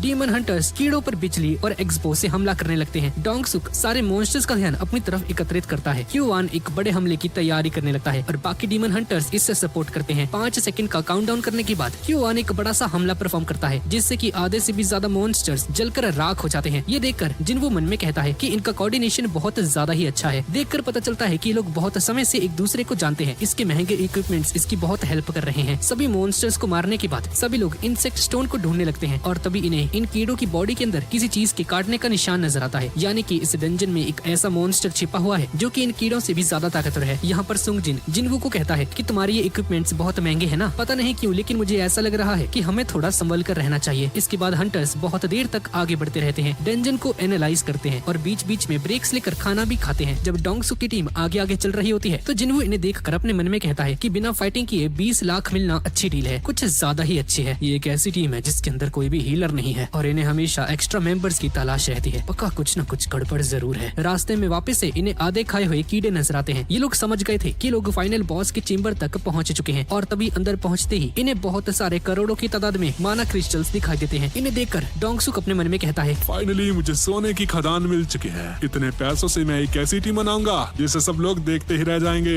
जिन्हो जिन्वू का कॉन्ट्रैक्ट पेपर लेकर डोंगसुक के पास जाता है। पेपर के हिसाब से जिन्वू को वो लूट नहीं मिलेगी जो कि डीमन से हासिल होगी, लेकिन माना क्रिस्टल्स तो खुदाई कर मिलते हैं ना। इस हिसाब से तो जिन्वू को भी बराबर के माना क्रिस्टल्स मिलने चाहिए सर। हाँ, तुमने सही कहा। तुम चिंता मत करो, सभी को बराबर का हिस्सा दिया जाएगा। लेकिन पहले हमें इस डंजन के मॉन्स्टर से निपटना होगा। जैसे कि तुम्हें पता है कि इस मॉन्स्टर को हराते ही गेट बंद हो जाएगा, इसलिए हमें लड़ने से पहले इन सभी माना क्रिस्टल्स को बाहर निकालना होगा। हमारी किस्मत अच्छी है कि ये डीमन अभी सो रहा है, इसके उठने से पहले ही हमें सभी क्रिस्टल्स को खोदना होगा। पर टीम के बाकी के मेंबर्स जमीन खोदने के सारे इंस्ट्रूमेंट्स डंजन के बाहर ही छोड़ आते हैं। इसलिए सुनजिन और जिन्हो को बॉस चेंबर में छोड़कर इंस्ट्रूमेंट्स लेने के लिए वापस जाने लगते हैं। तभी जिन्हो को इनकी कही हुई एक बात याद आती है कि वो लोग हमेशा ऐसे ही रेड्स परफॉर्म करते हैं, हमेशा। यानी कि इन लोगों का मुकाबला सी रैंक के डंजन्स से पहले भी हो चुका है। इस हिसाब से तो इनके पास ऑलरेडी 8 मेंबर्स होने चाहिए थे, तो 6 मेंबर्स क्यों हैं भाई? ये चल क्या रहा है? तभी डोंगसुक अपनी टीम मेंबर को बोलकर बॉस चेंबर को बंद कर देता है और ये दोनों अंदर ही फंस जाते हैं। जिन्हो को सॉन्ग अंकल की एक बात याद आती है कि कैसे कुछ लोग डंजन्स में क्राइम परफॉर्म करते हैं लेकिन पकड़े कभी नहीं जाते हैं, क्योंकि डंजन्स एक आइसोलेटेड एरिया होता है जहाँ पर कोई भी सीसीटीवी कैमरास नहीं होते हैं। इसी चीज का फायदा उठाकर कुछ लोग कमजोर हंटर्स को चारे की तरह यूज करते हैं या फिर उन्हें अकेला छोड़कर चले जाते हैं। जिन्हो इस बात से फ्रस्ट्रेटेड होने लगता है कि वो लोग कुछ माना क्रिस्टल्स के लिए इन्हें यहाँ पर मरने के लिए छोड़कर जा चुके हैं। धमाके की आवाज से डंजन का बॉस भी जाग जाता है। स्पाइडर को देखकर जिन्हो अपने मन में कहता है, सी रैंक का बॉस और एक ई रैंक का हंटर। हाँ, ये चीज तो कुछ ज्यादा ही खतरनाक है। खतरनाक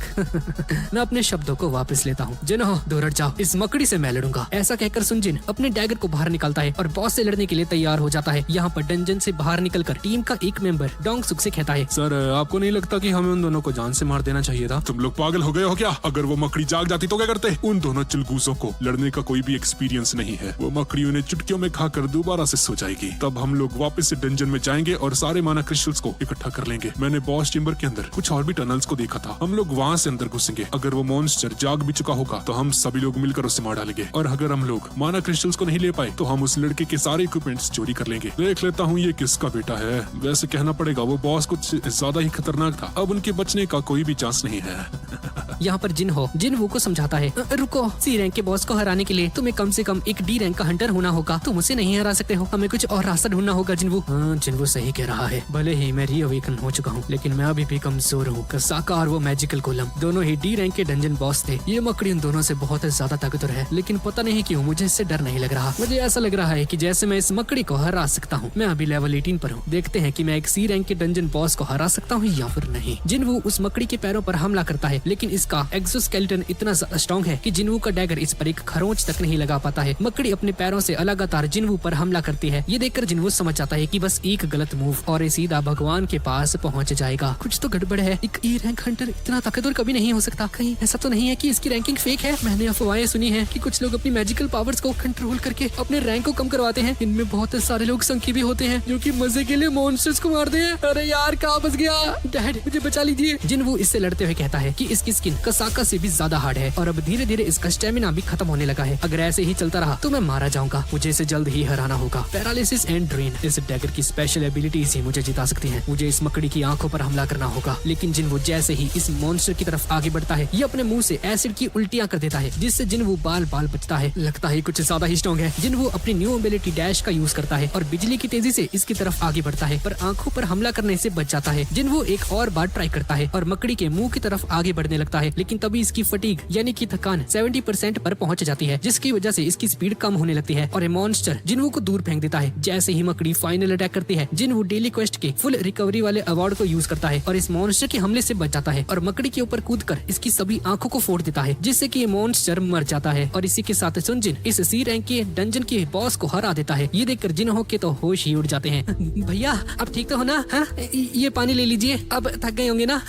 टेंशन मत लीजिए, खुदने का काम मैं करता हूँ, आप बस आराम कीजिए ना प्लीज। इससे क्या हो गया? तभी डोंग सुक की टीम भी यहाँ पर पहुंच जाती है। ये लोग हैरान हो जाते हैं कि इन लोगों ने एक सी रैंक के बॉस को कैसे हरा दिया और इन्हें लगने लगता है कि ये सब कुछ जिन्हो के वेपन की वजह से हुआ होगा। छोटे, तेरा वेपन बहुत ज्यादा इंटरेस्टिंग है। तो इस कंस्ट्रक्शन कंपनी के मालिक का बेटा है ना, मैं तुझे एक चांस देता हूँ। जिन्वो को मारकर हमारी टीम में शामिल हो जा, वरना तो यहाँ से जिंदा वापस नहीं लौट पाएगा। जल्दी बता तू क्या करना चाहता है? वैसे भी इस डंजन में जो भी होगा वो बाहर नहीं जाएगा। अब ये मत कहना कि तेरे जैसा एक डी रैंक का हंटर इस छुछुंदर से डरता है। पर जिन्हो इसकी बात मानने से मना कर देता है और जिन्वो की रक्षा करने लगता है। जैसे ही डोंग सुक की टीम इनकी तरफ आगे बढ़ने लगती है, जिन्वो को एक इमरजेंसी क्वेस्ट का नोटिस आने लगता है, जिसमें लिखा है कि कुछ लोग प्लेयर को जान से मारना चाहते हैं। दुश्मनों को मारकर अपनी जान बचाओ, अगर ऐसा नहीं किया तो तुम्हें भारी पेनल्टी मिलेगी। ये पढ़कर जिन्वो को समझ नहीं आता कि आखिर यहाँ पर चल क्या रहा है। तभी Q1 अपनी बॉम्ब एबिलिटी का यूज करता है और जिन्वो को दूर फेंक देता है और इसके शरीर पर बहुत सारे पत्थर गिर जाते हैं। जिन्वो, लगता है तुम मर चुके हो। अब तुम क्या करोगे? हाँ, मैं कैसे भूल गया, ये वो दुनिया है जहाँ पर ताकतवर लोग ही जिंदा बच पाते हैं। दुनिया जो कि भरी पड़ी है अहंकार, धोखेबाज और मतलबी लोगों से। मैं ये कैसे भूल सकता हूँ? कैसे भूल सकता हूँ?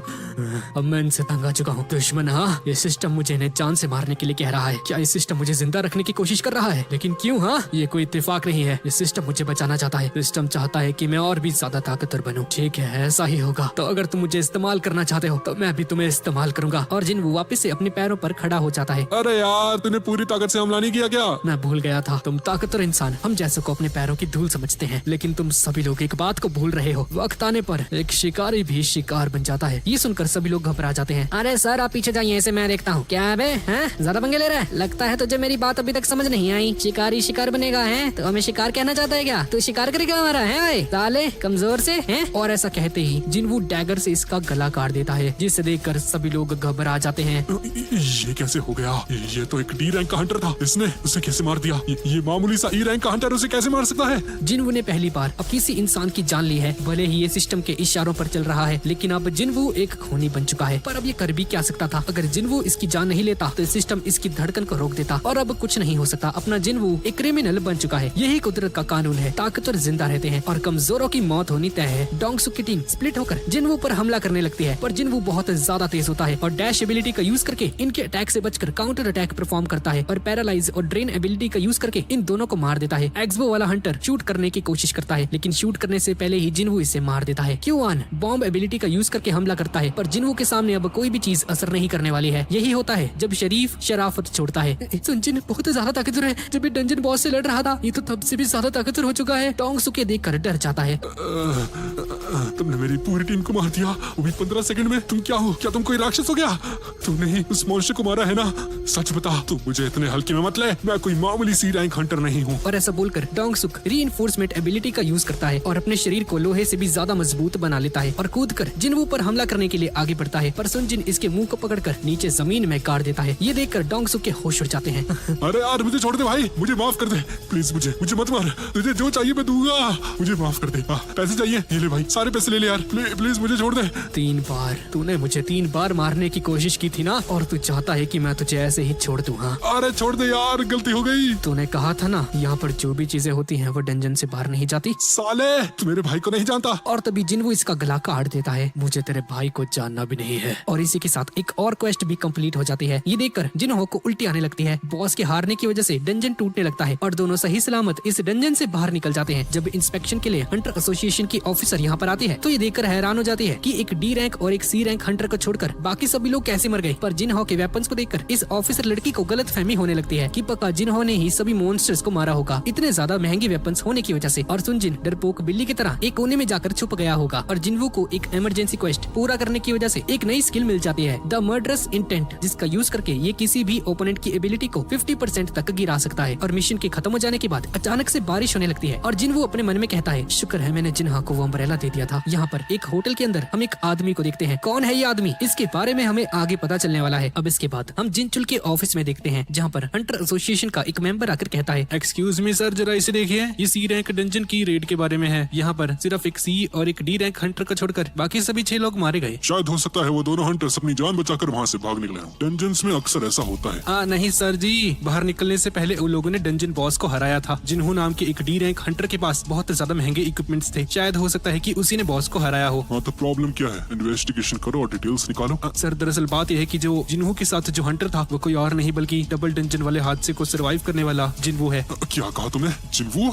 अच्छा तो ये बात है। हाँ और सर सिर्फ इतना ही नहीं, मरने वाले 6 हंटर्स में से एक का नाम डोंगसुक है। अब मैं समझा, तुम इस रिपोर्ट को मेरे पास क्यों लेकर आए हो? हाँ यहाँ पर जिनवू अपनी बहन जिन्हा के लिए फ्राइड चिकन और बियर लेकर आता है, जिसे देखकर जिन्हा हैरान हो जाती है। अरे वाह, आज कोई स्पेशल डे है क्या? स्पेशल डे का तो पता नहीं, लेकिन एक खुशखबरी है छोटी बहन, अब मैं कुछ महीनों के लिए मम्मी का हॉस्पिटल का बिल और घर का खर्चा पूरा कर सकता हूँ। खाना खाते हुए जिन्हा सुनजिन से पूछती है, भैया आपकी कल की रेड कैसी रही? आपको तो इस बार कोई चोट भी नहीं लगी ना? और मिशन के बदले इतने सारे पैसे भी मिल गए। लगता है आपकी टीम बहुत ज्यादा स्ट्रॉन्ग थी। आप सभी ने मिलकर उस मॉन्स्टर्स की बैंड बजा दी होगी, है ना? हाँ कुछ ऐसा ही समझ लो बहन। देखा जाए तो उन्हें मारने से पहले मैंने एक बार भी नहीं सोचा अगर मैं पहले वाला सुनजिन होता तो डर के मारे कांपने लगता। शायद ये सब कुछ मेरी रीअवेकनिंग की वजह से हो रहा है, पर वो मॉन्स्टर्स नहीं थे बल्कि इंसान थे। पर अब इन सब से फर्क नहीं पड़ता है, मुझे ताकतवर बनना होगा जिंदा रहने के लिए और मेरी फैमिली को प्रोटेक्ट करने के लिए। जैसे ही जिन्वू बियर पीता है, स्क्रीन में एक नोटिफिकेशन आती है कि इसके शरीर में एक जहरीला पदार्थ मिला है, जिसके बाद जिन्वू का शरीर डिटॉक्सिफाई हो जाता है। इसे समझ नहीं आता कि ये सब चल क्या रहा है। इसके बाद सारी बियर को अपने रूम में लेकर जाता है और सभी को पीने लगता है, लेकिन सिस्टम हर बार जिन्वू की बॉडी में से अल्कोहल को डिटॉक्सिफाई कर देता है, जिससे कि जिन्वू को नशा नहीं चढ़ता है। तभी स्क्रीन के ऊपर एक और नोटिफिकेशन आ जाती है, द ग्रेट स्पेलकास्टर कांडियारू ने आपको एक लंबी उम्र का आशीर्वाद दिया है। ये दरअसल जिन्वू के डबल डंजन वाले मिशन का रिवॉर्ड है, जिससे कि इसका शरीर किसी भी हार्मफुल सब्सटेंस को अपने आप ही डिटॉक्सिफाई कर देता है और इसकी रीजनरेटिव पावर को बढ़ा देता है। इसी रिवॉर्ड की वजह से जिन्वू को इसका कटा हुआ हाथ और पैर वापस मिला था। कुछ देर सोने के बाद जिन्हा इसके रूम में आकर कहती है, भैया कोई जिन्हा नाम का बंदा आपसे बात करना चाहता है। और ये क्या है, आपको इतनी बियर नहीं पीनी चाहिए भैया, पता है ना अल्कोहल शरीर के लिए अच्छी नहीं होती है। अरे टेंशन मत लो बहन, मुझे कुछ नहीं हो सकता। यहाँ पर हम एक कॉफी शॉप में देखते हैं जहाँ पर सुनजिन जिन्हो को कहता है कि मुझे लगा नहीं था कि हम वापस से मिल पाएंगे, मुझे अपने इंसेक्ट स्टोन्स देने के लिए शुक्रिया। वैसे तुमने किसी को बताया तो नहीं ना कि इस डंजन में क्या हुआ था? नहीं, मैंने किसी को नहीं बताया। वैसे भी आपने जो किया वो सेल्फ डिफेंस था सर, अगर तुम उन्हें नहीं मारते तो वो हमें जान से मार देते। वैसे मुझे आपसे काम था सर, मैं एक नई टीम बनाने के बारे में सोच रहा हूँ, क्या प्लीज आप मेरा साथ देंगे? पर जिन वो साफ ही मना कर देता है और यहाँ से जाने लगता है। प्लीज मेरी बात तो सुनिए सर, सिर्फ 19 रेड। 19 रेड? क्या तुम एक गिल्ड मास्टर बनने के बारे में सोच रहे हो क्या? हाँ आपने सही कहा, मैं एक गिल्ड मास्टर बनना चाहता हूँ और इसके लिए मुझे 20 डंजन रेड का एक्सपीरियंस चाहिए है जिन्वो, जिसमें से एक हो चुका है। मेरे डैड की कंपनी को संभालने के लिए मैंने सारी पढ़ाई कर ली है, इसलिए रिटन टेस्ट क्लियर करने में मुझे कोई दिक्कत नहीं होने वाली है। मुझे मेरी कंपनी के लिए एक गिल्ड मास्टर बनना ही होगा। डंजन जितने ज्यादा खतरनाक होते हैं, उनके अंदर मिलने वाले रिसोर्सेज और वेपन्स उतने ही ज्यादा कीमती होते हैं। अगर जिन्हो गिल्ड मास्टर बन जाता है तो इसकी टीम को सबसे ज्यादा डंजन्स क्लियर करने का मौका मिलेगा, यानी कि उन डंजन से मिलने वाले सारे रिसोर्सेज जिन्हो की कंपनी के हो जाएंगे और इनका बिजनेस बढ़ने लगेगा। मेरे डैड चाहते हैं कि एक S rank Hunter guild master बने। वो एक गिल्ड को एक बिजनेस की तरह देखते हैं। अगर हमने दूसरे गिल्ड से किसी एस रैंक हंटर को खरीदने की कोशिश की तो वो लोग हमारे दुश्मन भी बन सकते हैं और मेरे बड़े भैया की अभी तक अवेकनिंग नहीं हुई है, इसलिए वो गिल्ड मास्टर नहीं बन सकते हैं, यानी कि मैं ही मेरी फैमिली की आखिरी उम्मीद हूँ। जिन्वो तुम भी अपनी पावर्स को छिपाकर रेड करना चाहते हो ना, मैं तुम्हारी हेल्प कर सकता हूँ। ऊपर से अगर मैं एक ई रैंक हंटर के साथ रहकर गिल्ड मास्टर बन जाता हूँ तो मेरे डैड को भी बहुत ज्यादा खुशी होगी। मैं सिर्फ तुम पर भरोसा कर सकता हूँ। इन डॉक्यूमेंट्स को देखो एक बार, इन बिल्डिंग्स को हम अपनी टीम का हेडक्वार्टर बनाने वाले थे। मार्केट में इसकी वैल्यू 30 करोड़ है इस वक्त। ये मेरा ऑफर है तुम्हें जिन्वो, 19 सक्सेसफुल डंजन रेड्स के बदले मैं तुम्हें 30 करोड़ रुपए दूंगा। ये सुनकर जिन्वो अपने मन में सोचता है कि अगर बहुत पहले इसे ये ऑफर मिला होता तो खुशी के मारे नाचने लगता, लेकिन अब बात अलग हो चुकी है। मैं इस दुनिया का इकलौता इंसान हूँ जो कि वक्त के साथ ताकतवर बनता रहता है। अगर ऐसा ही चलता रहा तो मुझे एस रैंक हंटर बनने में कोई दिक्कत नहीं होने वाली है। उस हिसाब से तो 30 करोड़ रुपए कुछ भी नहीं है, ऊपर से दूसरों के साथ काम करने में खतरा भी है। मुझे माफ कर देना जिन्हो, पर मैं तुम्हारे साथ काम नहीं कर सकता हूँ। 1 मिनट रुको, अगर तुम मेरी मदद करते हो तो मैं तुम्हारा ये सीक्रेट किसी को नहीं बताऊंगा। लेकिन ये सुनकर जिन्हो इसे घूरने लगता है, जिसे देखकर जिन्हो के पसीने छूटने लगते हैं। यहाँ पर एस रैंक हंटर डोंगसू अपने छोटे भाई की मौत के बारे में सुनकर गुस्से से पागल हो जाता है और अपनी असिस्टेंट लॉरा से कहता है कि डंजन के डॉक्यूमेंट्स को लेकर आओ। लॉरा,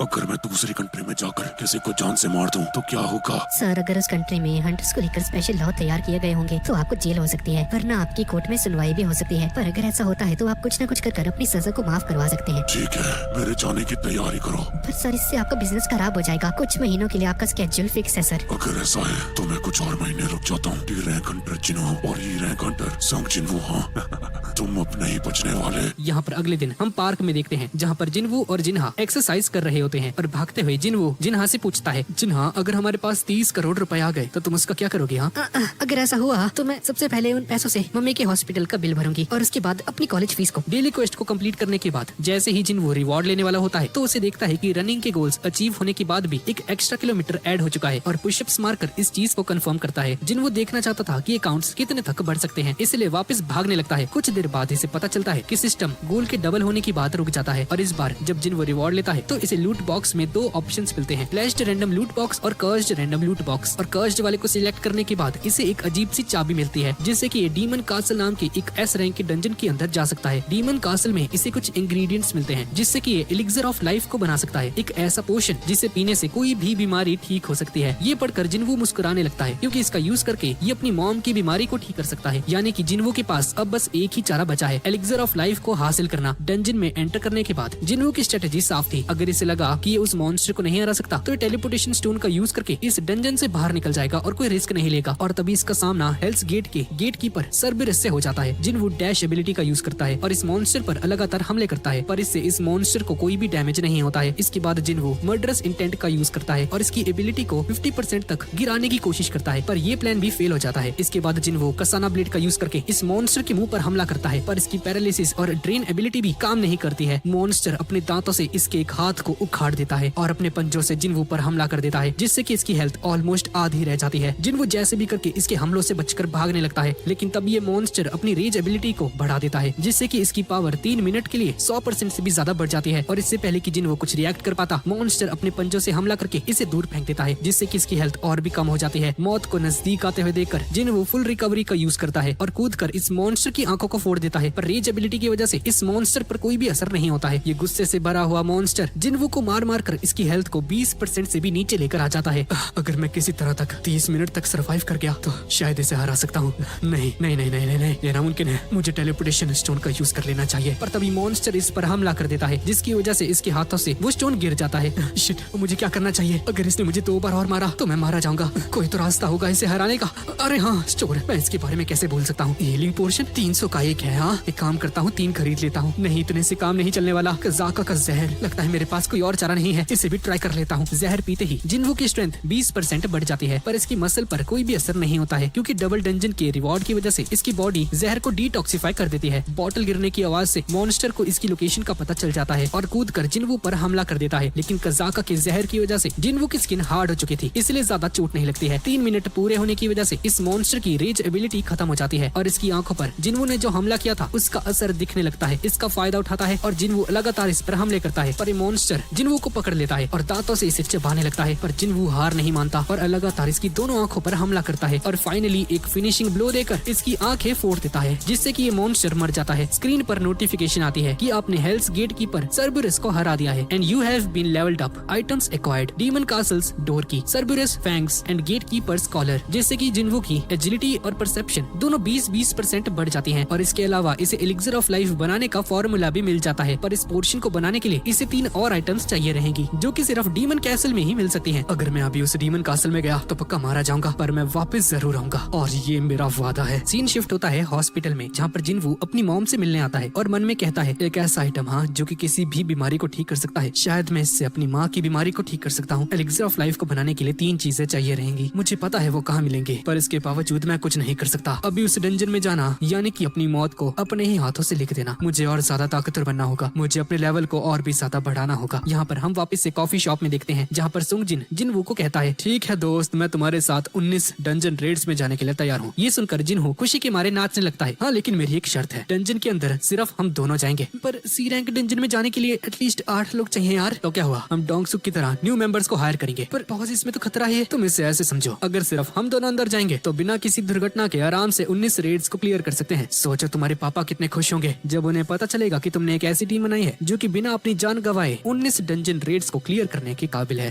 तुमने सही कहा बॉस, हम ऐसा ही करने वाले हैं। एक्स्ट्रा मेंबर्स और डंजन की जिम्मेदारी आप मुझ पर छोड़ दीजिए। यहाँ पर हम स्टेडियम में देखते हैं जहाँ पर एस रैंक हंटर चाहिन रनिंग कर रही होती है और दूर से एक आदमी चोरी छिपे इस पर नजर रखे हुए है, पर चाहिन की नजरों से बच नहीं पाता है और पकड़ा जाता है। मुझे माफ कर दीजिए, आपको परेशान करने के लिए मैं माफी चाहता हूँ। मेरा नाम है यून बिहोमकिल। भाई क्या ये कितने अजीब अजीब से नाम होते हैं इनके। और मैं यूजिन कंस्ट्रक्शन के पर्सनल डिपार्टमेंट का मैनेजर हूँ। मुझे आपसे कुछ जरूरी बात करनी थी। यहाँ पर जिन्हों के पापा उसे कहते हैं आज से 10 साल पहले दुनिया में डंजन्स खुलना शुरू हुए थे बच्चे, और उस दिन के बाद से चीजें बहुत ज्यादा बदल रही हैं। इंफ्रास्ट्रक्चर, इकोनॉमी, मीडिया, यहाँ तक कि पॉलिटिक्स भी बदल रही है। यूजिन कंस्ट्रक्शन को चलाने के लिए अब हमें माना क्रिस्टल्स की जरूरत पड़ेगी बच्चे, क्योंकि सिर्फ हंटर्स ही ला सकते हैं। और इन्हें संभालता कौन है? हंटर एसोसिएशन, जो कि एक पब्लिक इंस्टीट्यूशन है। हंटर एसोसिएशन ही इन हंटर्स को चूज करती है, रैंक देती है, उन्हें रजिस्टर करती है और डंजन्स में रेड करने के लिए भेज देती है। पर डंजन के अंदर के रिसोर्सेज को कलेक्ट करने का काम गिल्ड करती है, एक ऐसा बिजनेस ग्रुप जो कि डंजन रिसोर्सेज को बेचकर बहुत अमीर बन चुकी है। इनमें से hunters guild, white tiger guild, reaper guild और नाइट्स गिल्ड दुनिया के 5 सबसे ज्यादा अच्छे गिल्ड्स हैं। और मैं सिर्फ हाथ पर हाथ रख के बैठ नहीं सकता।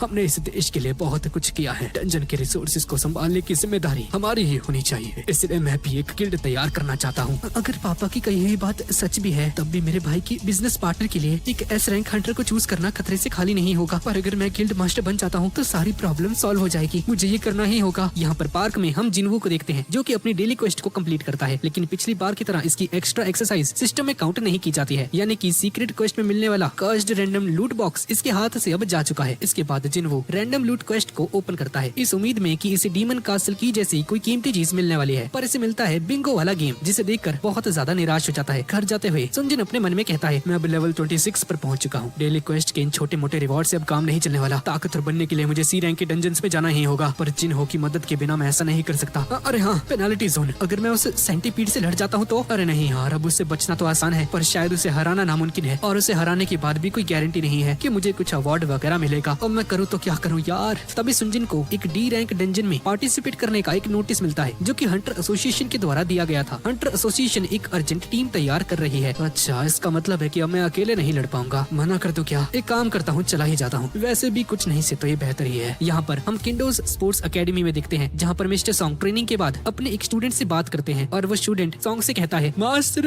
मैं आपको एक बार भी नहीं हरा पाया यार। मैं तो नहीं आसानी से नहीं हारने वाला। तभी मिस्टर सॉन्ग को भी डी रैंक डंजन में पार्टिसिपेट करने का नोटिफिकेशन मिलता है। मास्टर जी, आप हंटर की जॉब से रिटायर नहीं हो रहे क्या? रिटायर? वैसे तुम सही कह रहे हो। मेरे जैसा एक हाथ वाला बुड्ढा अब कर भी कह सकता है, पर जब तक मेरी सांसें चल रही हैं, मैं अपने देश के लिए कुछ करना चाहता हूँ। यहाँ पर हम मिस्टर किम के घर में देखते हैं जहाँ पर ये अपने परिवार के साथ टाइम स्पेंड कर रहा होता है और तभी इसे भी वही नोटिफिकेशन मिलती है। और गाइस, दरअसल ये वही लोग हैं जिन्हें हमने इस सीरीज के स्टार्टिंग में देखा था, जो कि उस एस रैंक के डंजन में सही सलामत बाहर निकल गए थे। और इस नोटिफिकेशन को सुनकर इसकी बीवी कहती है आपको नहीं लगता कि आपको हंटर के अलावा आप कुछ और जॉब कर लेनी चाहिए? पिछली बार आप मरते मरते बचे थे। मुझे आपकी बहुत फिक्र रहती है। प्लीज ये सब छोड़ दीजिए ना। नहीं, हमारी छोटी बेटी यूनजी कल से एलकेजी में जाने लगेगी और हमारी बड़ी बेटी यूनहा के भी मिडिल स्कूल से शुरू होने वाले हैं। दोनों को पढ़ाने के लिए पैसे कहाँ से आएंगे? मेरी चिंता मत करो। हंटर एसोसिएशन हम जैसे कमजोर हंटर्स को किसी खतरनाक डंजन में कभी नहीं भेजेगी। पिछली बार जो हुआ था वो बस एक दुर्घटना थी। यहाँ पर हम हंटर्स गिल्ड के हेड क्वार्टर में देखते हैं जहाँ पर एस रैंक हंटर बेरोंक्यो गिल्ड मास्टर चोई से कहता है आपकी हिम्मत कैसे हुई मुझे उस इंटरव्यू में भेजने की? वो इंटरव्यू बस एक टाइम वेस्ट था। पर मुझे तुम्हारे आंसर्स बहुत अच्छे लगे, तुमने बढ़िया काम किया। ओए चुप हो जाए। पहली बात, वो इंटरव्यू दरअसल तुम्हारे लिए था, ना कि मेरे लिए, ठीक है ना? पर उन्हें एक अच्छे कैरेक्टर वाला हंटर चाहिए था जो कि अपनी जॉब को सीरियसली परफॉर्म करता हो। क्या मैं तुम्हें किसी भी एंगल से वैसा हंटर लग रहा हूँ क्या? ठीक है, ये बताओ कि तुम्हें मुझसे काम क्या है? मुझे यहाँ पर क्यों बुलाया है? उस फाइल को देखो। यूजी कंस्ट्रक्शन खुद की एक गिल्ड बनाने वाली है और ऐसा सुनने में आया है कि वो तुम्हारे गिल्ड के एस रैंक के हंटर्स को खरीदने के बारे में सोच रहे हैं। ओए मुझे पता है इस बात के बारे में। बातें घुमाना बंद करो और सीधा पॉइंट पर आओ, समझ गए ना? आखिरी बार पूछ रहा हूँ, बात क्या है? जेजो आइलैंड के बारे में तुम्हारा क्या ख्याल है? डंजन को क्लियर करने की नाकामयाबी के बाद उस आइलैंड को हमेशा के लिए बंद कर दिया गया और समुद्र के किनारे से सर्विलेंस परफॉर्म करके लोगों को साल में एक बार उसकी जानकारी दी जाती है। हमारा शहर जेजो आइलैंड को भूलने की कोशिश कर रहा है, पर उस आइलैंड में जो कुछ भी हुआ था मैं उसे कभी नहीं भूल सकता हूँ। मैं उस आइलैंड को आने वाले फ्यूचर में क्लियर करने के बारे में सोच रहा हूँ और मुझे इसके लिए तुम्हारा साथ चाहिए। हमें और भी ज्यादा ताकतवर बनना होगा। हमें नए साथी ढूंढने होंगे। लोगों के दिलो दिमाग से जेजो आइलैंड का डर हमेशा के लिए मिटाना होगा। बेक्यान हो, तुमने भी तो उस आइलैंड में किसी को खोया था ना? इसके बाद हम जेजो आइलैंड की कुछ फ्लैशबैक्स को देखते हैं जहाँ पर यूनसियोक नाम के एक एस रैंक के हीलर की मौत हो गई थी। यहाँ पर हम जूही को देखते हैं जो कि फोन पर अपनी मम्मी से बात करती है। बेटी, कितने दिनों बाद तुमने कॉल किया? हाँ, सब तो है ना? हाँ मम्मी, मैं ठीक हूँ। और तुम्हारा हंटर का काम कैसा चल रहा है? हाँ, तुम एक रेलर हो ना, फिर तो बाकी सभी लोग तुमसे बहुत स्ट्रॉन्ग होगी ना? कहीं ऐसा तो नहीं कि तुम उनके रास्ते में आती हो? हाँ, तुम्हें पता है ना, तुम हमेशा से डरपोती रही हो। अगर तुमसे ये नहीं हो रहा है तो मत करो। यहाँ आकर हमारे बिजनेस में मदद कर सकते हो। पर ये सुनकर जूही गुस्से में आ जाती है और फोन काट देती है। क्या मैं सच में दूसरों के रास्ते में आती हूँ? शायद वो सच कह रही हैं, मैं यूजलेस हूँ। फिर मैं थोड़ी और कोशिश करना चाहती हूँ। ऐसा कहकर जूही किचन में चली जाती है। तभी इसके फोन में वही नोटिफिकेशन आती है हंटर एसोसिएशन की। यहाँ पर बेक हॉनियो यहाँ से जाने लगता है। रास्ते में इसकी मुलाकात चाहिन से होती है। दोनों एक दूसरे को ग्रीट करते हैं। चाहिन चोई से मिलती है। आज सुबह ट्रेनिंग करते हुए यूजिन कंस्ट्रक्शन कंपनी का एक बंदा मुझसे मिलने आया था। बात ये है कि उनकी कंपनी एक नया गिल्ड तैयार कर रही है और वो चाहते हैं कि मैं उनकी गिल्ड मास्टर बनूं। पर चोई, मैंने उनका ऑफर ठुकरा दिया है। मुझे लगा कि आपको इस बात के बारे में पता होना चाहिए, तो इसलिए मैं यहाँ पर आ गई। हाँ, तुम्हारे डिसीजन को सुनकर मुझे राहत मिली। इसके बारे में मुझे आगाह करने के लिए तुम्हारा शुक्रिया। अगले दिन जिनवू डंजन रेड के लिए जाने लगता है। तभी जिन्हा यहाँ पर आ जाती है। भैया, आजकल आप बहुत ज्यादा बिजी नहीं रहने लग गए। मुझे यकीन नहीं आता कि आप वही सुनचिन हो जो कि हर रेड के बाद चोट की वजह से छुट्टी लेता था। लगता है आपकी ट्रेनिंग काम कर रही है। हाँ, कुछ ऐसा ही समझ लो बहना। जो भी हो, आज से मैं अच्छे खासे पैसे कमाने वाला हूँ। ठीक है, मैं चलता हूँ। मिस्टर सॉन्ग भी डंजन की तरफ जाने लगते हैं। एक तलवारबाज होने के बावजूद अपनी फिजिकल स्ट्रेंथ के बजाय मैजिकल पावर्स पर भरोसा कर रहा है। यानी कि जिस चीज को ये बचपन से सीख रहा था डंजन के अंदर, वो तलवारबाजी किसी भी काम की नहीं है। और तभी इसकी मुलाकात जिनवू से हो जाती है। दोनों एक दूसरे को दोबारा से देखकर बहुत खुश हो जाते हैं और सॉन्ग को अपनी आंखों पर यकीन नहीं होता कि कुछ ही महीनों में जिनवू इतना ज्यादा बदल चुका है। डंजन साइट पर पहुंचने के बाद इनकी मुलाकात जूही, सॉन्ग और कांग से होती है। लेकिन किम और कांग जिनवू से नजरें नहीं मिलाते हैं, क्योंकि उस दिन सभी लोगों ने अपनी जान बचाने के लिए जिनवू को मरने के लिए अकेला छोड़ दिया था। जिनवू, तुम कितने ज्यादा बदल चुके हो। तुम्हारा पैर भी पूरे तरीके से हील हो चुका है। तभी एक गाड़ी यहाँ पर आ जाती है जिसमें से 3 क्रिमिनल्स बाहर आते हैं। एक क्रिमिनल जूही को देखकर कहता है, ए बुढ़ला, ये देखो अपने साथ कौन है? ए, क्या तेरा बॉयफ्रेंड है क्या ये? हाँ, क्या बोलती है? हाँ, अब उनके साथ चलेगी क्या? हाँ? तभी एक सूट पहना हुआ आदमी इन क्रिमिनल्स का मुंह बंद करवा देता है। अपना मुंह बंद रखो। इसके बाद हमें हंटर एसोसिएशन की एक ऑफिसर बताती है कि हथकड़ी पहने हुए ये क्रिमिनल्स असल में आज के डंजन रेड में पार्टिसिपेट करने वाले सब्स्टिट्यूट हंटर्स हैं और रेड में हिस्सा लेकर ये क्रिमिनल्स अपनी सजा को कम करवाते हैं। ऊपर से इन पर नजर रखने के लिए बी रैंक हंटर और इंस्पेक्टर कांग ताइशिक भी है, जो कि इन तीनों क्रिमिनल से बहुत आसानी से निपट सकता है। ये सुनकर जिनवू जूही से कहता है, मुझे नहीं पता ये अच्छा आइडिया है या नहीं, पर मेरे हिसाब से तुम्हें इस रेड में पार्टिसिपेट नहीं करना चाहिए जूही। और तुम जिनवू? मैं अंदर जाने वाला हूँ। तो फिर मैं भी जाऊंगी। कांग ताइशिक उन क्रिमिनल्स की हथकड़ियों को खोल देता है। अगर तुम में से किसी ने भी होशियारी करने की कोई भी कोशिश की तो तुम्हें मारूंगा पहले और तुम्हारा कसूर बाद में पूछूंगा। आई बात समझ में? इसके बाद कांग जिनवू और सॉन्ग को, आप लोग चिंता मत कीजिए, उन क्रिमिनल्स पर नजर रखने की जिम्मेदारी मेरे ऊपर है। आप बिल्कुल निश्चिंत रहिए। क्या मैं जान सकता हूँ कि आप में से कौन इस टीम का लीडर बनना चाहेगा? ये सुनकर सॉन्ग जिनवू को कहता है, क्या मैं लीडर बन जाऊँ? हाँ जरूर, मुझे कोई दिक्कत नहीं है। जिनवू, मुझे चांस देने के लिए शुक्रिया। उस दिन मेरी वजह से 7 लोगों की जानें गई थी, इसके लिए मैं खुद को कभी माफ नहीं कर सकता। लेकिन तुमने हम 5 लोगों की जानें बचाई हैं, तो बाकियों की तरफ से मैं तुमसे कहना चाहता हूँ कि हम सब तुम्हारे आभारी हैं जिनवू। तुमने उस दिन जो हमारे लिए किया वो हम जिंदगी में कभी नहीं भूल सकते। इसके बाद सभी लोग अंदर जाने के लिए तैयार हो जाते हैं। डंजन के अंदर क्रिमिनल्स और हंटर्स का सामना गॉब्लिन के एक ग्रुप से हो जाता है। जिनवू को लड़ते हुए देखकर, सोचिन बेटा, तुम तो पहले से ज्यादा तेज हो गए हो, और तुम्हारे पास इतना अच्छा डैगर कहाँ से आया? हाँ, सॉन्ग ने सही कहा। देखा जाए तो आज तुम्हें चोट भी नहीं लगी है जिनवू। आई होप तुम्हें मेरी जरूरत ना पड़े। नहीं, ऐसा नहीं है जूही, हम सभी को तुम्हारी जरूरत है। जिनवू को देखकर सॉन्ग समझ जाता है कि जिनवू सिर्फ ताकतवर ही नहीं बना है, बल्कि इसका ऑरा भी चेंज हो चुका है। अब जिनवू पहले से ज्यादा कॉन्फिडेंट है। और आगे बढ़ते समय इन्हें 3 रास्ते नजर आते हैं, जिसे देखकर कांग ताइशिक कहता है, एक काम करते हैं, 3 दिन के ग्रुप्स में स्प्लिट हो जाते हैं। इसमें थोड़ा रिस्क तो है, पर अगर हम लोग ऐसा करते हैं तो वक्त से पहले डंजन को क्लियर कर पाएंगे। मैं क्रिमिनल्स के साथ राइट वाले रास्ते में जाऊंगा। अगर बॉस का चेंबर तुम्हें दिख जाए तो तुरंत हमें इन्फॉर्म कर देना। और जिनवू को अपनी परसेप्शन एबिलिटी से पता चल जाता है कि बॉस चेंबर लेफ्ट वाले रास्ते में है। छोटे मोटे गॉब्लिन्स को मारने से जिनवू ताकतवर नहीं बनने वाला है, इसलिए बॉस को हराने के लिए सॉन्ग से कहता है कि हम लेफ्ट वाले में जाते हैं, और लेफ्ट वाले को चूज कर लेता है। यानी कि किम और कांग बीच वाले रास्ते से जाएंगे। टनल के अंदर जाने से पहले कांग जिनवू को घूरने लगता है और जाते समय एक छोटी सी स्माइल करता है। बीच वाले रास्ते में किम और कांग सिर्फ गॉब्लिन से मिलते हैं, जिन्हें हराकर किम कांग को कहता है, जब तक हमारा सामना गॉब्लिन से हो रहा है तब तक कोई प्रॉब्लम नहीं है। हम जैसे कमजोर हंटर्स को सिर्फ लो रैंक की डंजन्स में बुलाया जाता है। सही कहा ना मैंने? अरे नहीं, ऐसा मत कहिए, पहले वाली डंजन में भी हमने यही सोचा था, और आपने देखा ना हमारे साथ क्या हो गया। नहीं, मैंने सोच लिया है, इस रेड के खत्म होते ही मैं जिनवू से माफी मांगने वाला हूँ। तुम्हें भी ये बात खाई जा रही है ना? एक बच्चे को अकेला छोड़कर हम वहाँ से कायरो की तरफ भाग गए थे। भले ही वो सब कुछ हमने अपने परिवार के लिए किया, लेकिन हमने जिनवू को धोखा दिया था। अगर हमें हंटर्स बने रहना है तो हमें इससे फेस करना ही होगा। पर क्या आपको लगता है कि जिनवू हमें माफ कर देगा? हाँ? हमारे पास और कोई रास्ता नहीं। उसका फैसला चाहे जो भी हो, मैं फिर भी उससे माफी मांगने वाला हूँ। इधर क्रिमिनल्स उन सभी गॉब्लिन्स को खिलौने की तरह तोड़ देते हैं। ये देखकर कांग कहता है कि अगर ये गॉब्लिन्स इंसान होते तो क्या तुम इन्हें ऐसे ऐसे ही मारते क्या?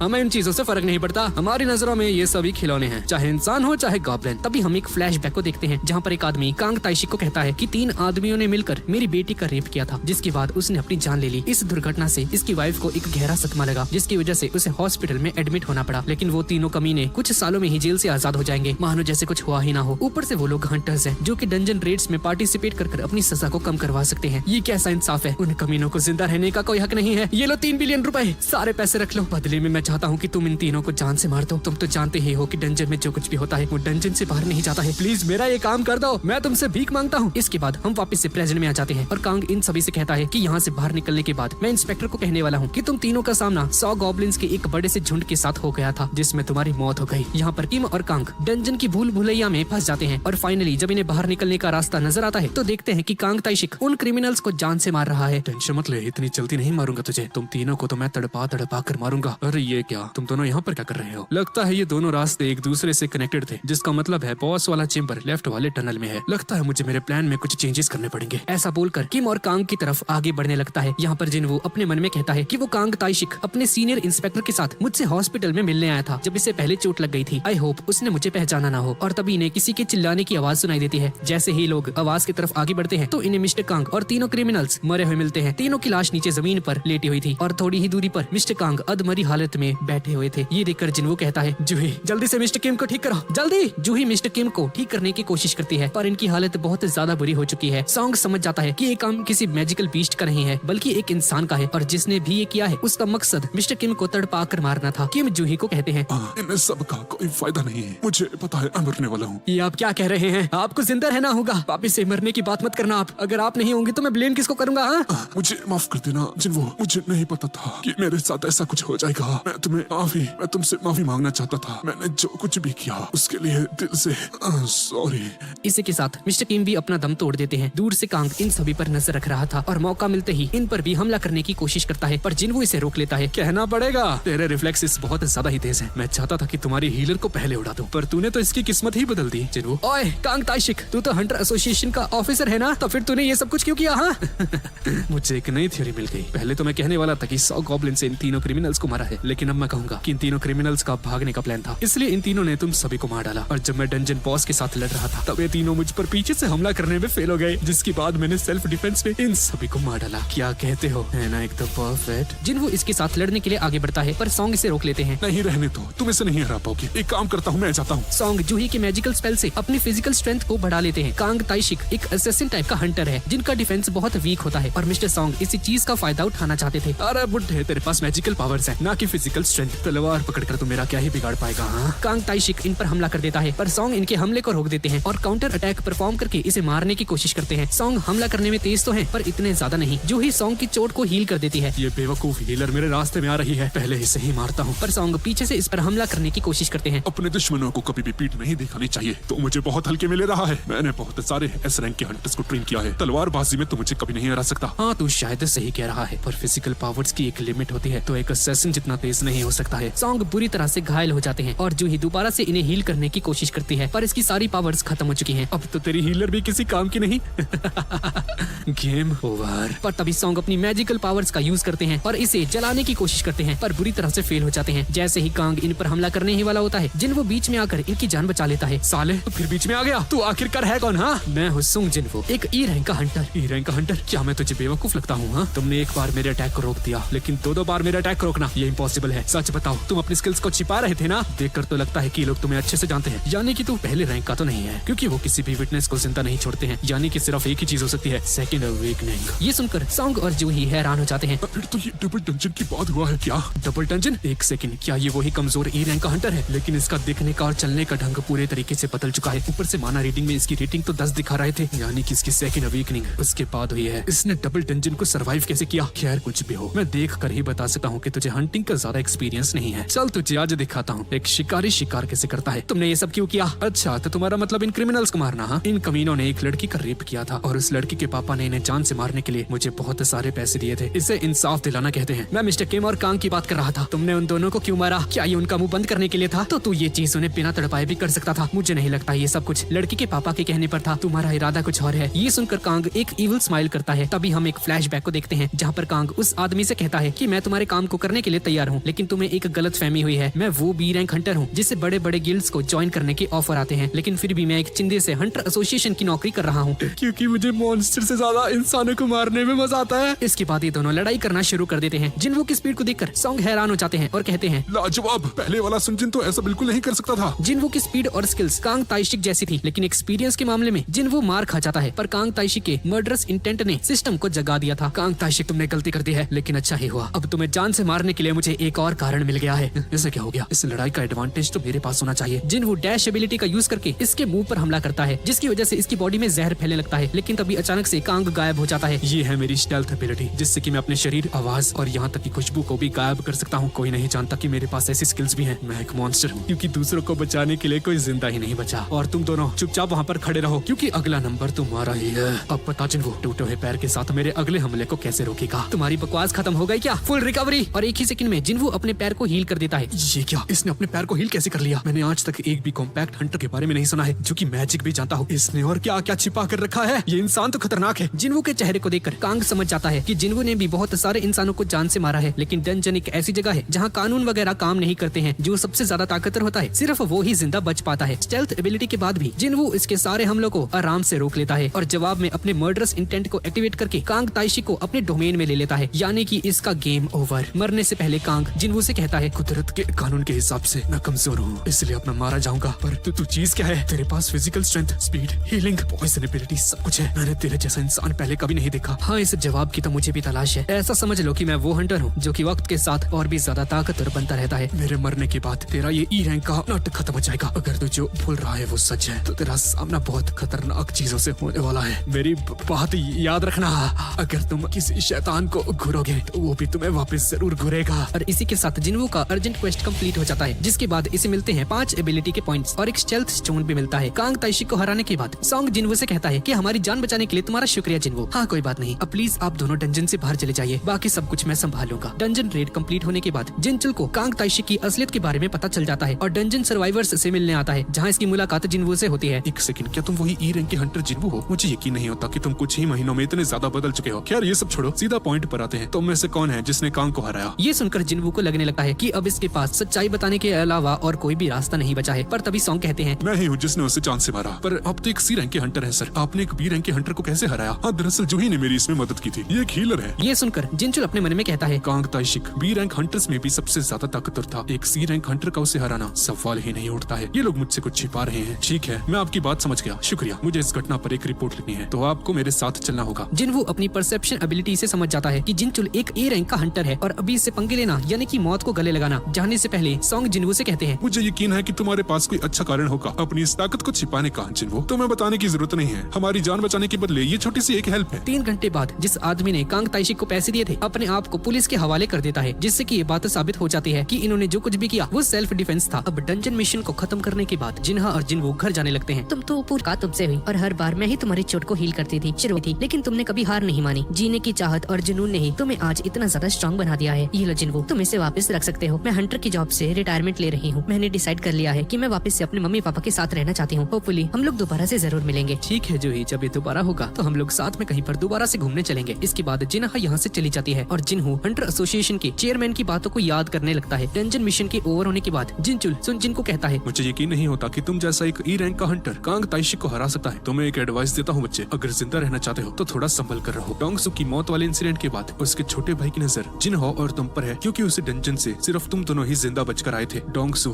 अरे यार ये कैसी टीम है, इसमें तो लंगड़े और प्याकड़ भरे पड़े हैं। चिंता मत करो बॉस, मैंने उन लोगों को सिलेक्ट किया है जो कि हंटर्स बनने के लिए क्वालिफाइड तो हैं। पर ये सब तो ठीक है, पर हमारी टीम में एक बच्ची क्या कर रही है? दरअसल ये बच्ची जिन्हा की बेस्ट फ्रेंड सोनी है, जो कि जिन्हो की बात सुनकर इसे कहती है, हे, मैं कोई बच्ची नहीं हूँ, बल्कि एक क्वालिफाइड ई रैंक की हंटर हूँ, समझ गए ना? पर तुम एक स्टूडेंट हो ना, तुम्हें डंजन में जाने का कोई एक्सपीरियंस भी है क्या? खैर छोड़ो, इन सबसे कुछ भी फर्क नहीं पड़ता है। जिन्हो और मैं अकेले ही डंजन के अंदर जाएंगे और तुम सभी लोग बाहर रहकर हमारे आने का इंतजार करोगे। ये सुनकर एक हंटर कहता है, क्या ये बात सच है कि बाहर इंतजार करने के लिए आप हमें 3 मिलियन देने वाले हैं? हाँ ये सच है, हर दिन तुम्हें रेड के 3 मिलियन मिलेंगे और तुम्हारा काम सिर्फ बाहर रुककर हमारा इंतजार करना है। तुम्हें ऐसी डील और कहीं नहीं मिलेगी, बस तो तुम्हें 30 मिलियन रुपए की पेनाल्टी भरनी पड़ेगी, समझ गए ना? यहाँ पर सुनजिन ने कांग ताइशिक को मारकर एक स्टेल्थ स्टोन को हासिल कर लिया है, जिसे तोड़कर ये एक नई स्किल को एक्वायर कर लेता है और जिन्हो भी अपने एक भारी से आर्मर को पहनकर डंजन रेड के लिए तैयार हो जाता है। पर ये सूट इतना ज्यादा भारी है कि जिन्हो इसे एक ही उंगली से धक्का देकर गिरा देता है और बेचारा जिन्हो उठ भी नहीं पाता है। कुछ समय बाद ये लोग फाइनली डंजन के अंदर चले जाते हैं और ये सब देखकर ये पियक्कड़ हंटर कहता है, एक डी रैंक और एक सी रैंक का हंटर अकेले ही इस डंजन में चले गए। हाँ, लगता है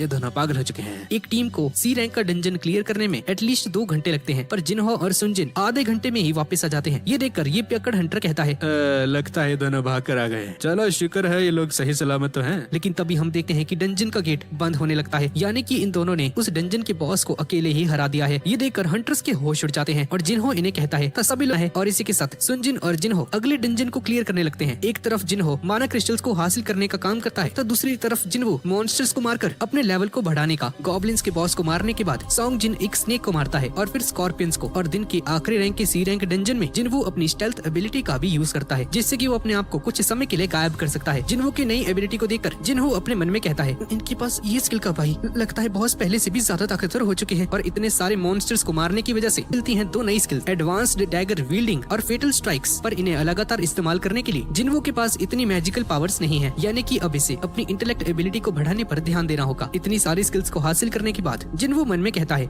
क्या मुझे अब डीमन कासल में जाना चाहिए क्या? नहीं नहीं नहीं नहीं नहीं, मुझे लगता है कि अभी मैं ए और बी रैंक के बीच में हूँ। मुझे नहीं लगता कि मैं उस डंजन को अभी इस वक्त क्लियर कर पाऊंगा।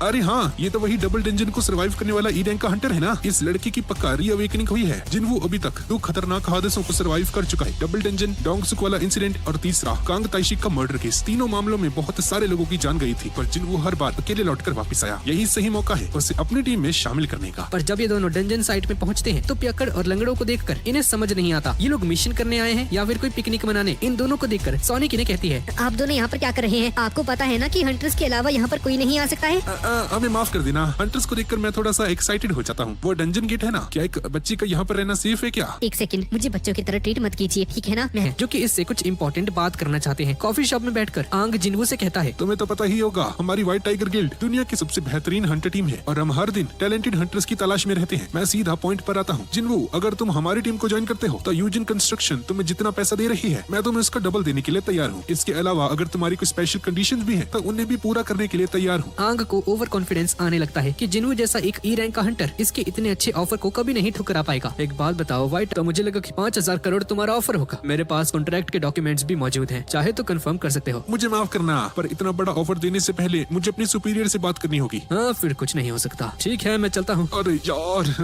मुझे पहले वाले ऑफर के बारे में पता होना चाहिए था। वैसे मुझे एक बात बताओ, तुम्हें मेरे बारे में कैसे पता चला? तुमने मेरी जासूसी तो नहीं की ना? पर जैसे ही आंग इसकी तरफ मुड़ता है जिन्हो अचानक से ही यहाँ से गायब हो जाता है और तभी आंग ताइशिक जैसी स्टेल्थ एबिलिटीज हैं। मुझे माफ करना कि मैं तुम्हें बिना बताए ही मिलने के लिए आ गया। डंजन मार्केट के फुल होने की वजह से हम अपने न्यू हंटर्स को ट्रेन नहीं कर पा रहे और गिल्ड की पॉलिसी के अनुसार बिना ट्रेनिंग के हम उन्हें डंजन रेट्स में नहीं भेज सकते हैं। मैं तो बस इन्वेस्टिगेशन कर रहा था कि कौन है जो इतने सारे डंजन्स खरीद रहा है। उसके बाद मुझे तुम्हारे बारे में पता चला। मेरे बारे में और कौन कौन जानता है? सिर्फ मैं और मेरा सबॉर्डिनेट किंचुल। देखो, मैं नहीं चाहता कि लोगों को मेरे बारे में पता लगे। अगर ऐसा हुआ तो मेरा सबसे पहला शक तुम दोनों पर ही आएगा। वैसे तो मैं इसके बारे में अपने सुपीरियर्स को इसकी ऑफिशियल रिपोर्ट देने वाला था, पर मुझे मरने का कोई शौक नहीं है, इसलिए मैं और किंचुल अपना मुंह बंद रखेंगे और तुम्हारे बारे में किसी को नहीं बताएंगे। क्यों, ठीक है ना? मेरी बात मानने के लिए तुम्हारा शुक्रिया। लगता है सी रैंक के डंजन्स को बुक करने से काफी दिक्कत हो रही है, लेकिन मुझे माफ कर देना। हमें कुछ और दिनों के लिए ये सब कुछ करना होगा, लेकिन मैं एक डील करने के लिए तैयार हूँ। मैं तुम्हें 3 सी रैंक के डंजन्स देने के लिए तैयार हूँ। अगर तुमने इस ऑफर को ठुकराया तो अपनी टीम के लिए सी रैंक के डंजन्स को खो बैठोगे।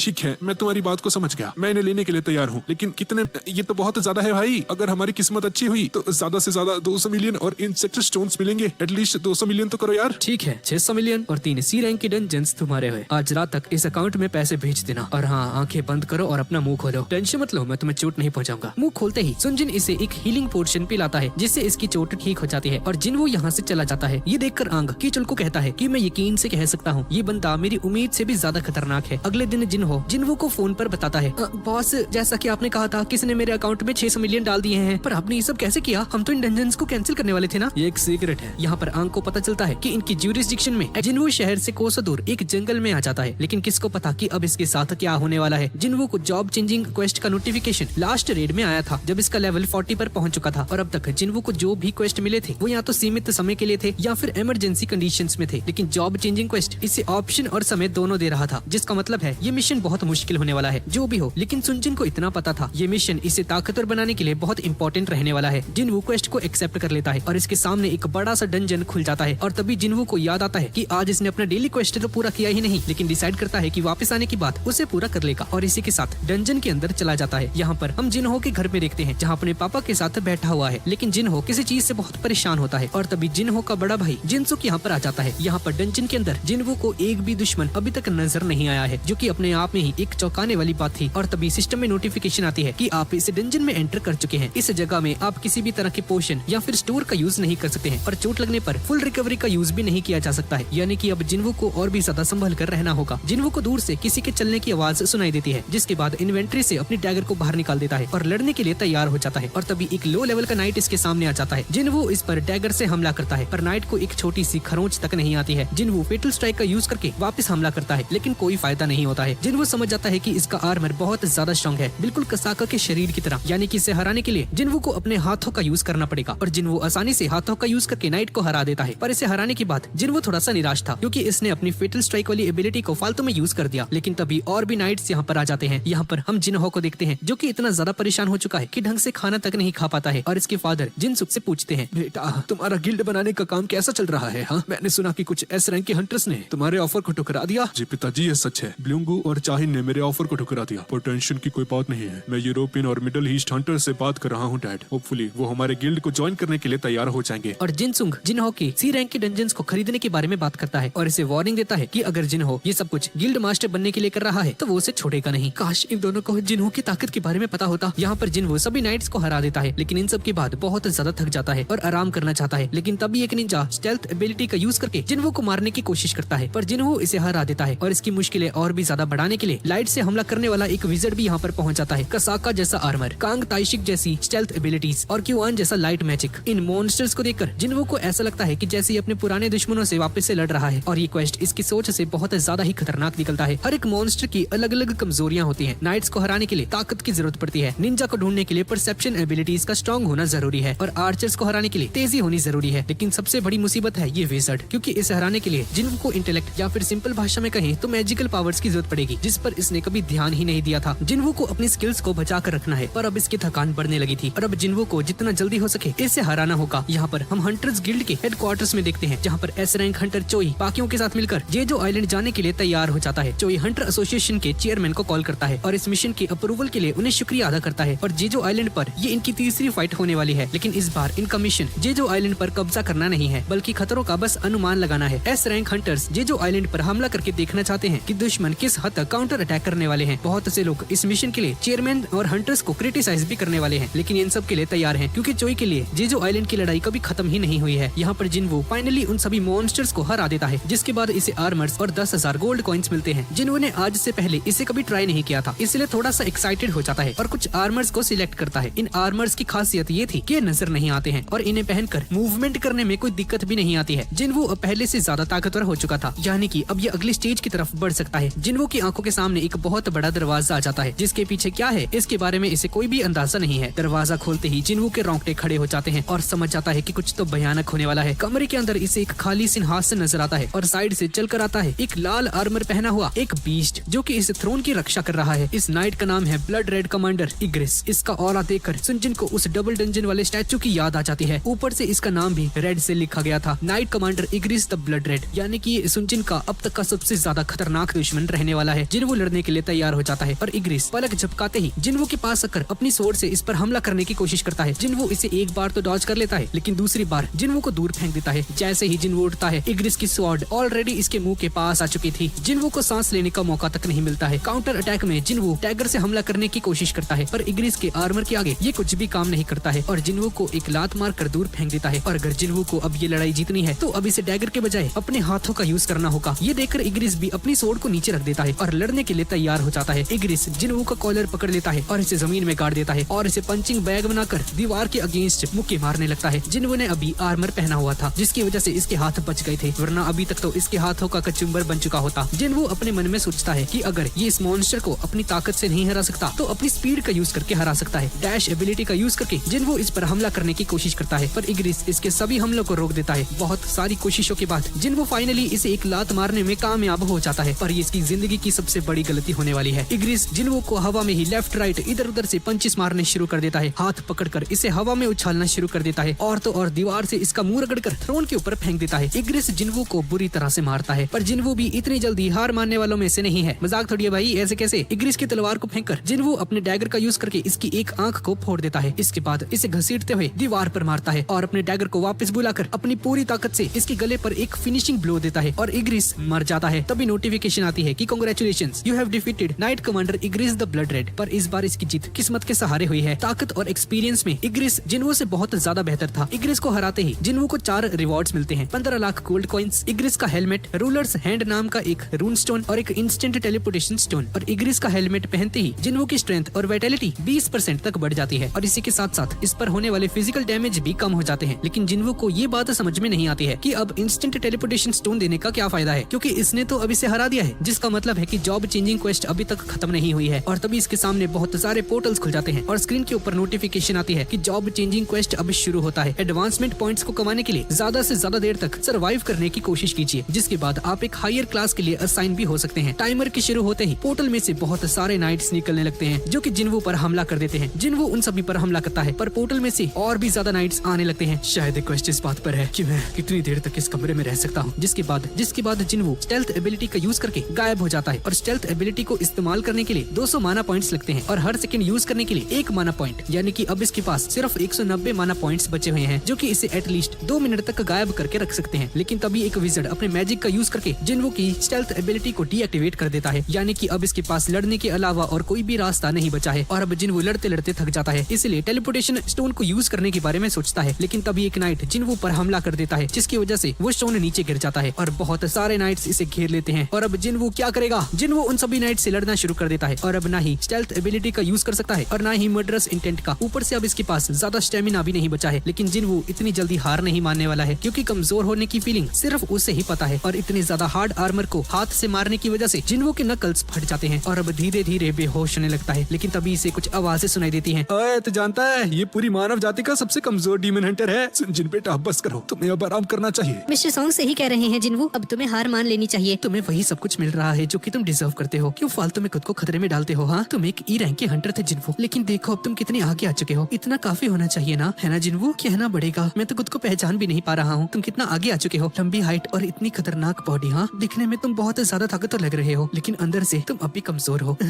और अब लगता है कि मैं वापस से मरने वाला हूँ। हाँ, सोंग जिन्वू, एक ई रैंक का हंटर, यही तुम्हारी सच्चाई है, जो कि अपनी औकात भूल गया। और तभी एक नाइट जिन्वू के मुंह को पकड़कर नीचे जमीन में गाड़ देता है और जिन्वू का बहुत सारा खून बह जाता है। यही होता है जिन्वू, जब तुम्हारे अंदर ओवर कॉन्फिडेंस आ जाता है, जब तुम्हें लगने लगता है कि तुम रेडी हो चुके हो, अपनी मौत का कारण तुम खुद बनने वाले हो। जिन्वू को भी अब अपनी मौत का एहसास होने लगता है, बिल्कुल वैसे ही जैसा इसके साथ डबल डंजन में हुआ था। लेकिन तभी जिन्वू को डेली क्वेस्ट पूरा ना करने का नोटिफिकेशन आता है, यानी कि अब ये उस सेंटीपीड से लड़ने के लिए पेनाल्टी जोन में जाने वाला है। शायद किस्मत आज जिन्वू के साथ है। जिन्वू ने ऐसा नहीं सोचा होगा कि डेली क्वेस्ट कंप्लीट ना करने पर उसकी जान बच जाएगी। जिन्वू स्टोर में जाकर अपनी थकान को मिटाने के लिए कुछ पोर्शंस को पी लेता है, लेकिन जब हीलिंग पोर्शन को पीता है अपनी चोट को ठीक करने के लिए, तो सिस्टम की एक नोटिफिकेशन आती है कि प्लेयर का हिट पॉइंट बहुत ज्यादा कम है, इसलिए हीलिंग पोर्शन अभी काम नहीं कर सकता है। यानी कि जिन्वू के पास अब सिर्फ 2 ही रास्ते बचे हुए हैं, या तो नेचुरली हील होने का इंतजार करना या फिर लेवल बढ़ाकर अपनी हेल्थ को वापस से रिस्टोर करना। और तभी इसके सामने बहुत सारे जाइंट डेजर्ट सेंटीपीड्स आ जाते हैं, यानी कि अब समय आ चुका है लेवल अप करने का। अगर जिन्वू इसे सर्वाइव कर गया तो वापस से अपनी जॉब चेंजिंग क्वेस्ट में लौट सकता है। और अब ताकतवर बनने के लिए जिन्वू किसी भी दर्द को सहन करने के लिए तैयार है और इन सभी जाइंट सेंटीपीड से भिड़ जाता है और एक एक करके सभी को मारना शुरू कर देता है। यहाँ पर हंटर एसोसिएशन के चेयरमैन को देखते हैं, जो कि जिंचुल से जेजो आइलैंड की तीसरी रेड के बारे में डिस्कस करते हैं। दरअसल मैं भी उन सभी हंटर्स के साथ दूसरी रेड में जाना चाहता था, पर मेरा शरीर पहले से ज्यादा कमजोर हो चुका था, इसलिए मैं चाहकर भी नहीं जा पाया। उस रेड में बहुत सारे लोगों को अपनी जान गंवानी पड़ी थी और जो बच गए वो आज भी उस डर को भुला नहीं पाए। लेकिन उन्हें किसी भी हालत में इस डर से उभरना ही होगा, वरना सभी का अंत निश्चित है। यहाँ पर S rank hunters Jeju island की सिक्योरिटी पैरामीटर्स के अंदर घुसने ही वाले हैं और चाहिन के लिए ये इसकी जेजो आइलैंड की पहली रेड है, लेकिन फिर भी अपना बेस्ट देने वाली है, क्योंकि इसे पता है कि गिल्ड मास्टर चोही और सभी एस रैंक के हंटर्स इस रेड को बहुत इंपॉर्टेंट समझते हैं। और तभी अचानक से पायलट को पानी के ऊपर बहुत सारे माना सोर्सेज के सिग्नल आने शुरू हो जाते हैं। यहाँ पर हम जिन्वू को देखते हैं, जिसने फाइनली सभी सेंटीपीड्स को हरा दिया है और अपने लेवल को बढ़ा लिया है, लेकिन अभी भी इसके पास 10 मिनट बचे हैं, इसलिए अंदर जाने की तैयारी करना शुरू कर देता है। सबसे पहले जिन्वू शॉप में जाकर एक नाइट किलर स्वॉर्ड को खरीद लेता है, जिसका यूज करके ये आर्मर्स वाले नाइट्स के ऊपर 25% से ज्यादा डैमेज इन्फ्लिक्ट कर सकता है। और इसके बाद उसी रूलर्स हैंड नाम के उसी स्टोन को तोड़कर एक नई स्किल को एक्वायर कर लेता है, जिससे कि जिन्वू किसी भी चीज को बिना छुए कंट्रोल कर सकता है, बिल्कुल वैसे ही जैसे इग्रिस ने अपनी तलवार के साथ किया था। जिन्वू उस मरे हुए सेंटीपीड को उठाने की कोशिश करता है, लेकिन उसकी एबिलिटी के लेवल के हिसाब से ये सेंटीपीड अभी बहुत ज्यादा बड़ा है। और अब 4 घंटे ओवर होने के बाद जिन्वू वापस से जॉब चेंजिंग क्वेस्ट में पहुंच जाता जाता है और अपनी नाइट किलिंग सोर्ड का यूज करके जिन्वो चुटकियों में सभी नाइट्स को खत्म कर देता है। लेकिन इसे एहसास हो जाता है कि इन नाइट्स के नंबर कम हो ही नहीं रहे हैं, ये नाइट्स आते ही जा रहे हैं। और तभी इसे एक विजर्ड नजर आता है जो कि मैजिक का यूज करके नए नए पोर्टल्स को खोल रहा है जिसमें से नाइट्स आते जा रहे हैं। जिन्वो कूद पर अपने ब्लेड से इस पर हमला करता है और विजर्ड के मरते ही ये सारे नाइट्स अपने आप ही मर जाते हैं। यानी कि अब अगर जिन्वो को इस क्वेस्ट को कंप्लीट करना है तो सबसे पहले सभी विजर्ड्स को हराना होगा और धीरे धीरे करके सभी विजर्ड्स को मारना शुरू कर देता है। अब सिर्फ 3 विजर्ड्स रह जाते हैं और बचे हुए वो तीनों विजर्ड्स मिलकर एक बहुत बड़े जायंट गोलम को तैयार कर देते हैं जो कि जिन्वो पर हमला कर देता है। पर इससे जिन्वो का काम और भी ज्यादा आसान हो जाता है क्योंकि अब इसके सामने और भी कम दुश्मन बचे हैं। डैश एबिलिटी का यूज करके जिन्वो तीनों विजर्ड्स को एक साथ मार देता है, लेकिन उन विजर्ड्स के मरने के बावजूद भी ये गोलम गायब नहीं होता है, जिसके बाद जिन्वो अपनी पूरी जान लगाकर उससे भी हरा देता है। और अब 4 घंटे और 30 मिनट सर्वाइव करने के बाद जिन्वो की job changing quest finally complete हो जाती है। सिस्टम जिन्वो की परफॉर्मेंस को एनालाइज करता है जिसके बाद नोटिफिकेशन आती है कि अब प्लेयर जहाँ पर भी जाएगा एंजल ऑफ डेथ उसका पीछा करेगी, चाहे प्लेयर अब कोई भी रास्ता चूज करे, उसके पीछे खून और लाश का भंडार होगा। इसके अलावा प्लेयर को ताकत की भूख है और बिना किसी और की हेल्प लिए अपना एक वजूद बनाया है और प्लेयर की ताकत की इसी भूख की वजह से अब वैली ऑफ डेथ के गोश्ट्स को यहाँ पर बुलाती है। शैडो आर्मी के बुलाए हुए गोश्ट सिर्फ और सिर्फ प्लेयर की बात मानेंगे और आपकी जॉब है नेक्रोमेंसर। ये देखकर जिन्वो के होश उड़ जाते हैं क्योंकि नेक्रोमेंसर्स एक मैजिक टाइप के हंटर्स होते हैं जो कि मुर्दों को समन करके उन्हें अपना गुलाम बनाते हैं। और जिन्वो तो एक असैसिन टाइप का हंटर है जो कि क्लोज रेंज कॉम्बैट में अच्छा है। इसमें इंटेलेक्ट या फिर मैजिकल पावर्स पर कभी ध्यान ही नहीं दिया था। अगर इसने नेक्रोमेंसर को चूज कर लिया तो इसके सारे स्टैट्स रीसेट हो जाएंगे, इसलिए इस ऑफर को ठुकरा देता है। जिसके बाद नोटिफिकेशन आती है कि नेक्रोमेंसर एक हिडन क्लास है, क्या आप अब भी इस ऑफर को मना करना चाहते हैं? ये देखकर जिन्वो और भी ज्यादा कंफ्यूज हो जाता है और नेक्रोमेंसर के एडवांटेज और डिसएडवांटेज को समझने के लिए एक एग्जांपल चाहिए था। और तभी इन्हें इन विजर्ड्स का ख्याल आता है। विजर्ड्स भी अपने समनिंग मैजिक का यूज करके इन सभी नाइट्स को यहाँ पर समन कर रहे थे जो कि देखा जाए तो एक नेक्रोमेंसर की जैसा ही है। ऊपर से सुनजिन इन विजर्ड्स से बहुत ज्यादा ताकतवर है और अगर उसके स्टैट्स की तरह इन क्लासेस का भी लेवल बढ़ता रहता है तो टाइम के साथ वापस से अपनी स्किल्स को बढ़ा सकता है, जिससे कि इसकी शैडो आर्मी भी और ज्यादा ताकतवर होती रहेगी। और इसी के साथ जिन्वो नेक्रोमेंसर बनने की जॉब को एक्सेप्ट कर लेता है, लेकिन सिस्टम एडवांसमेंट पॉइंट्स के हिसाब से जिन्वो को एक हायर क्लास दे देती है और बोनस पॉइंट हासिल करने की वजह से जिन्वो नेक्रोमेंसर से अपग्रेड होकर एक शैडो मोनार्च बन जाता है। जिन्वो को नाइट्स के अंदर से कुछ आवाजें आने लगती हैं, मानो कि जैसे ये लोग दर्द में हो। तभी नोटिफिकेशन आती है कि शैडो एक्सट्रैक्शन को यूज करने के लिए आपको एक कमांड वर्ड देना होगा, राइज। और देखते ही देखते जिन्वो के सामने शैडो नाइट्स की एक फौज खड़ी हो जाती है। शैडो एक्सट्रैक्शन की वजह से जिन्वो मरे हुए लोगों के माना को बुलाकर उसे अपनी शैडो आर्मी में कन्वर्ट कर सकता है और शैडो स्टोरेज से जिन्वो उन सभी को जब चाहे तब बुला सकता है। लेकिन इसे अब एक चीज का ध्यान रखना होगा, टारगेट की स्ट्रेंथ के अकॉर्डिंग शैडो एक्सट्रैक्शन फेल भी हो सकता है। इसके बाद जिन्वो इग्निस के पास जाता है और देखता है कि इसके ऊपर शैडो एक्सट्रैक्शन पॉसिबल लिखा रहा है, लेकिन इसके लिए इसे अपने 30 शैडो नाइट्स में से 11 को छोड़ना होगा। और ऐसा करने के बाद जिन्वो इग्निस से कहता है, ब्लड रेड कमांडर इग्निस, मैं तुम्हें अपने पास बुलाता हूँ, राइज। लेकिन शैडो एक्सट्रैक्शन फेल हो जाता है और अब जिन्वो के पास 3 में से सिर्फ 2 चांसेस बचे हुए हैं। Blood red commander Ignis, rise. पर शैडो एक्सट्रैक्शन फिर से फेल हो जाता है। अब इसके पास सिर्फ एक और मौका बचा हुआ है। क्या तुम अपने राजा के लौटने का इंतजार कर रहे हो? वो राजा जो कि पता नहीं जिंदा है या नहीं। ब्लड रेड कमांडर इग्निस, तुम एक वॉरियर हो, दुश्मनों को मारना ही तुम्हारी जिंदगी का इकलौता मकसद होना चाहिए। क्या तुम हमेशा के लिए इस जगह पर सड़ना चाहते हो? क्या खाली सिंहासन की रक्षा करने की बजाय अपने सामने जिंदा खड़े इस इंसान की रक्षा करो। ब्लड रेड कमांडर इग्निस, मैं तुम्हें अपने पास बुलाता हूँ, राइज। और इस बार फाइनली शैडो एक्सट्रैक्शन पूरा हो जाता है और जिन्वो इसे नाम देता है इग्निस, लेवल 7 का एक शैडो नाइट। बाकी नाइट्स के साथ मिलकर इग्निस अपने नए राजा जिन्वो के सामने झुकता है और इसी के साथ सोलो लेवलिंग का सीजन 1 यहीं पर खत्म हो जाता है। तो गाइज यही थी आज की वीडियो। तो गाइज सोलो लेवलिंग का सीजन 1 आपको कैसा लगा नीचे कमेंट्स में मुझे जरूर बताना और इसके सीजन 2 की वीडियो भी बहुत ही जल्द आने वाली है। और अगर आपको ये वीडियो अच्छी लगी तो प्लीज इसे लाइक कर देना और कमेंट भी जरूर कर देना। और अगर चैनल को अभी तक सब्सक्राइब नहीं किया है तो प्लीज कर देना। तो ठीक है गाइज, और मिलते हैं अगली वीडियो में।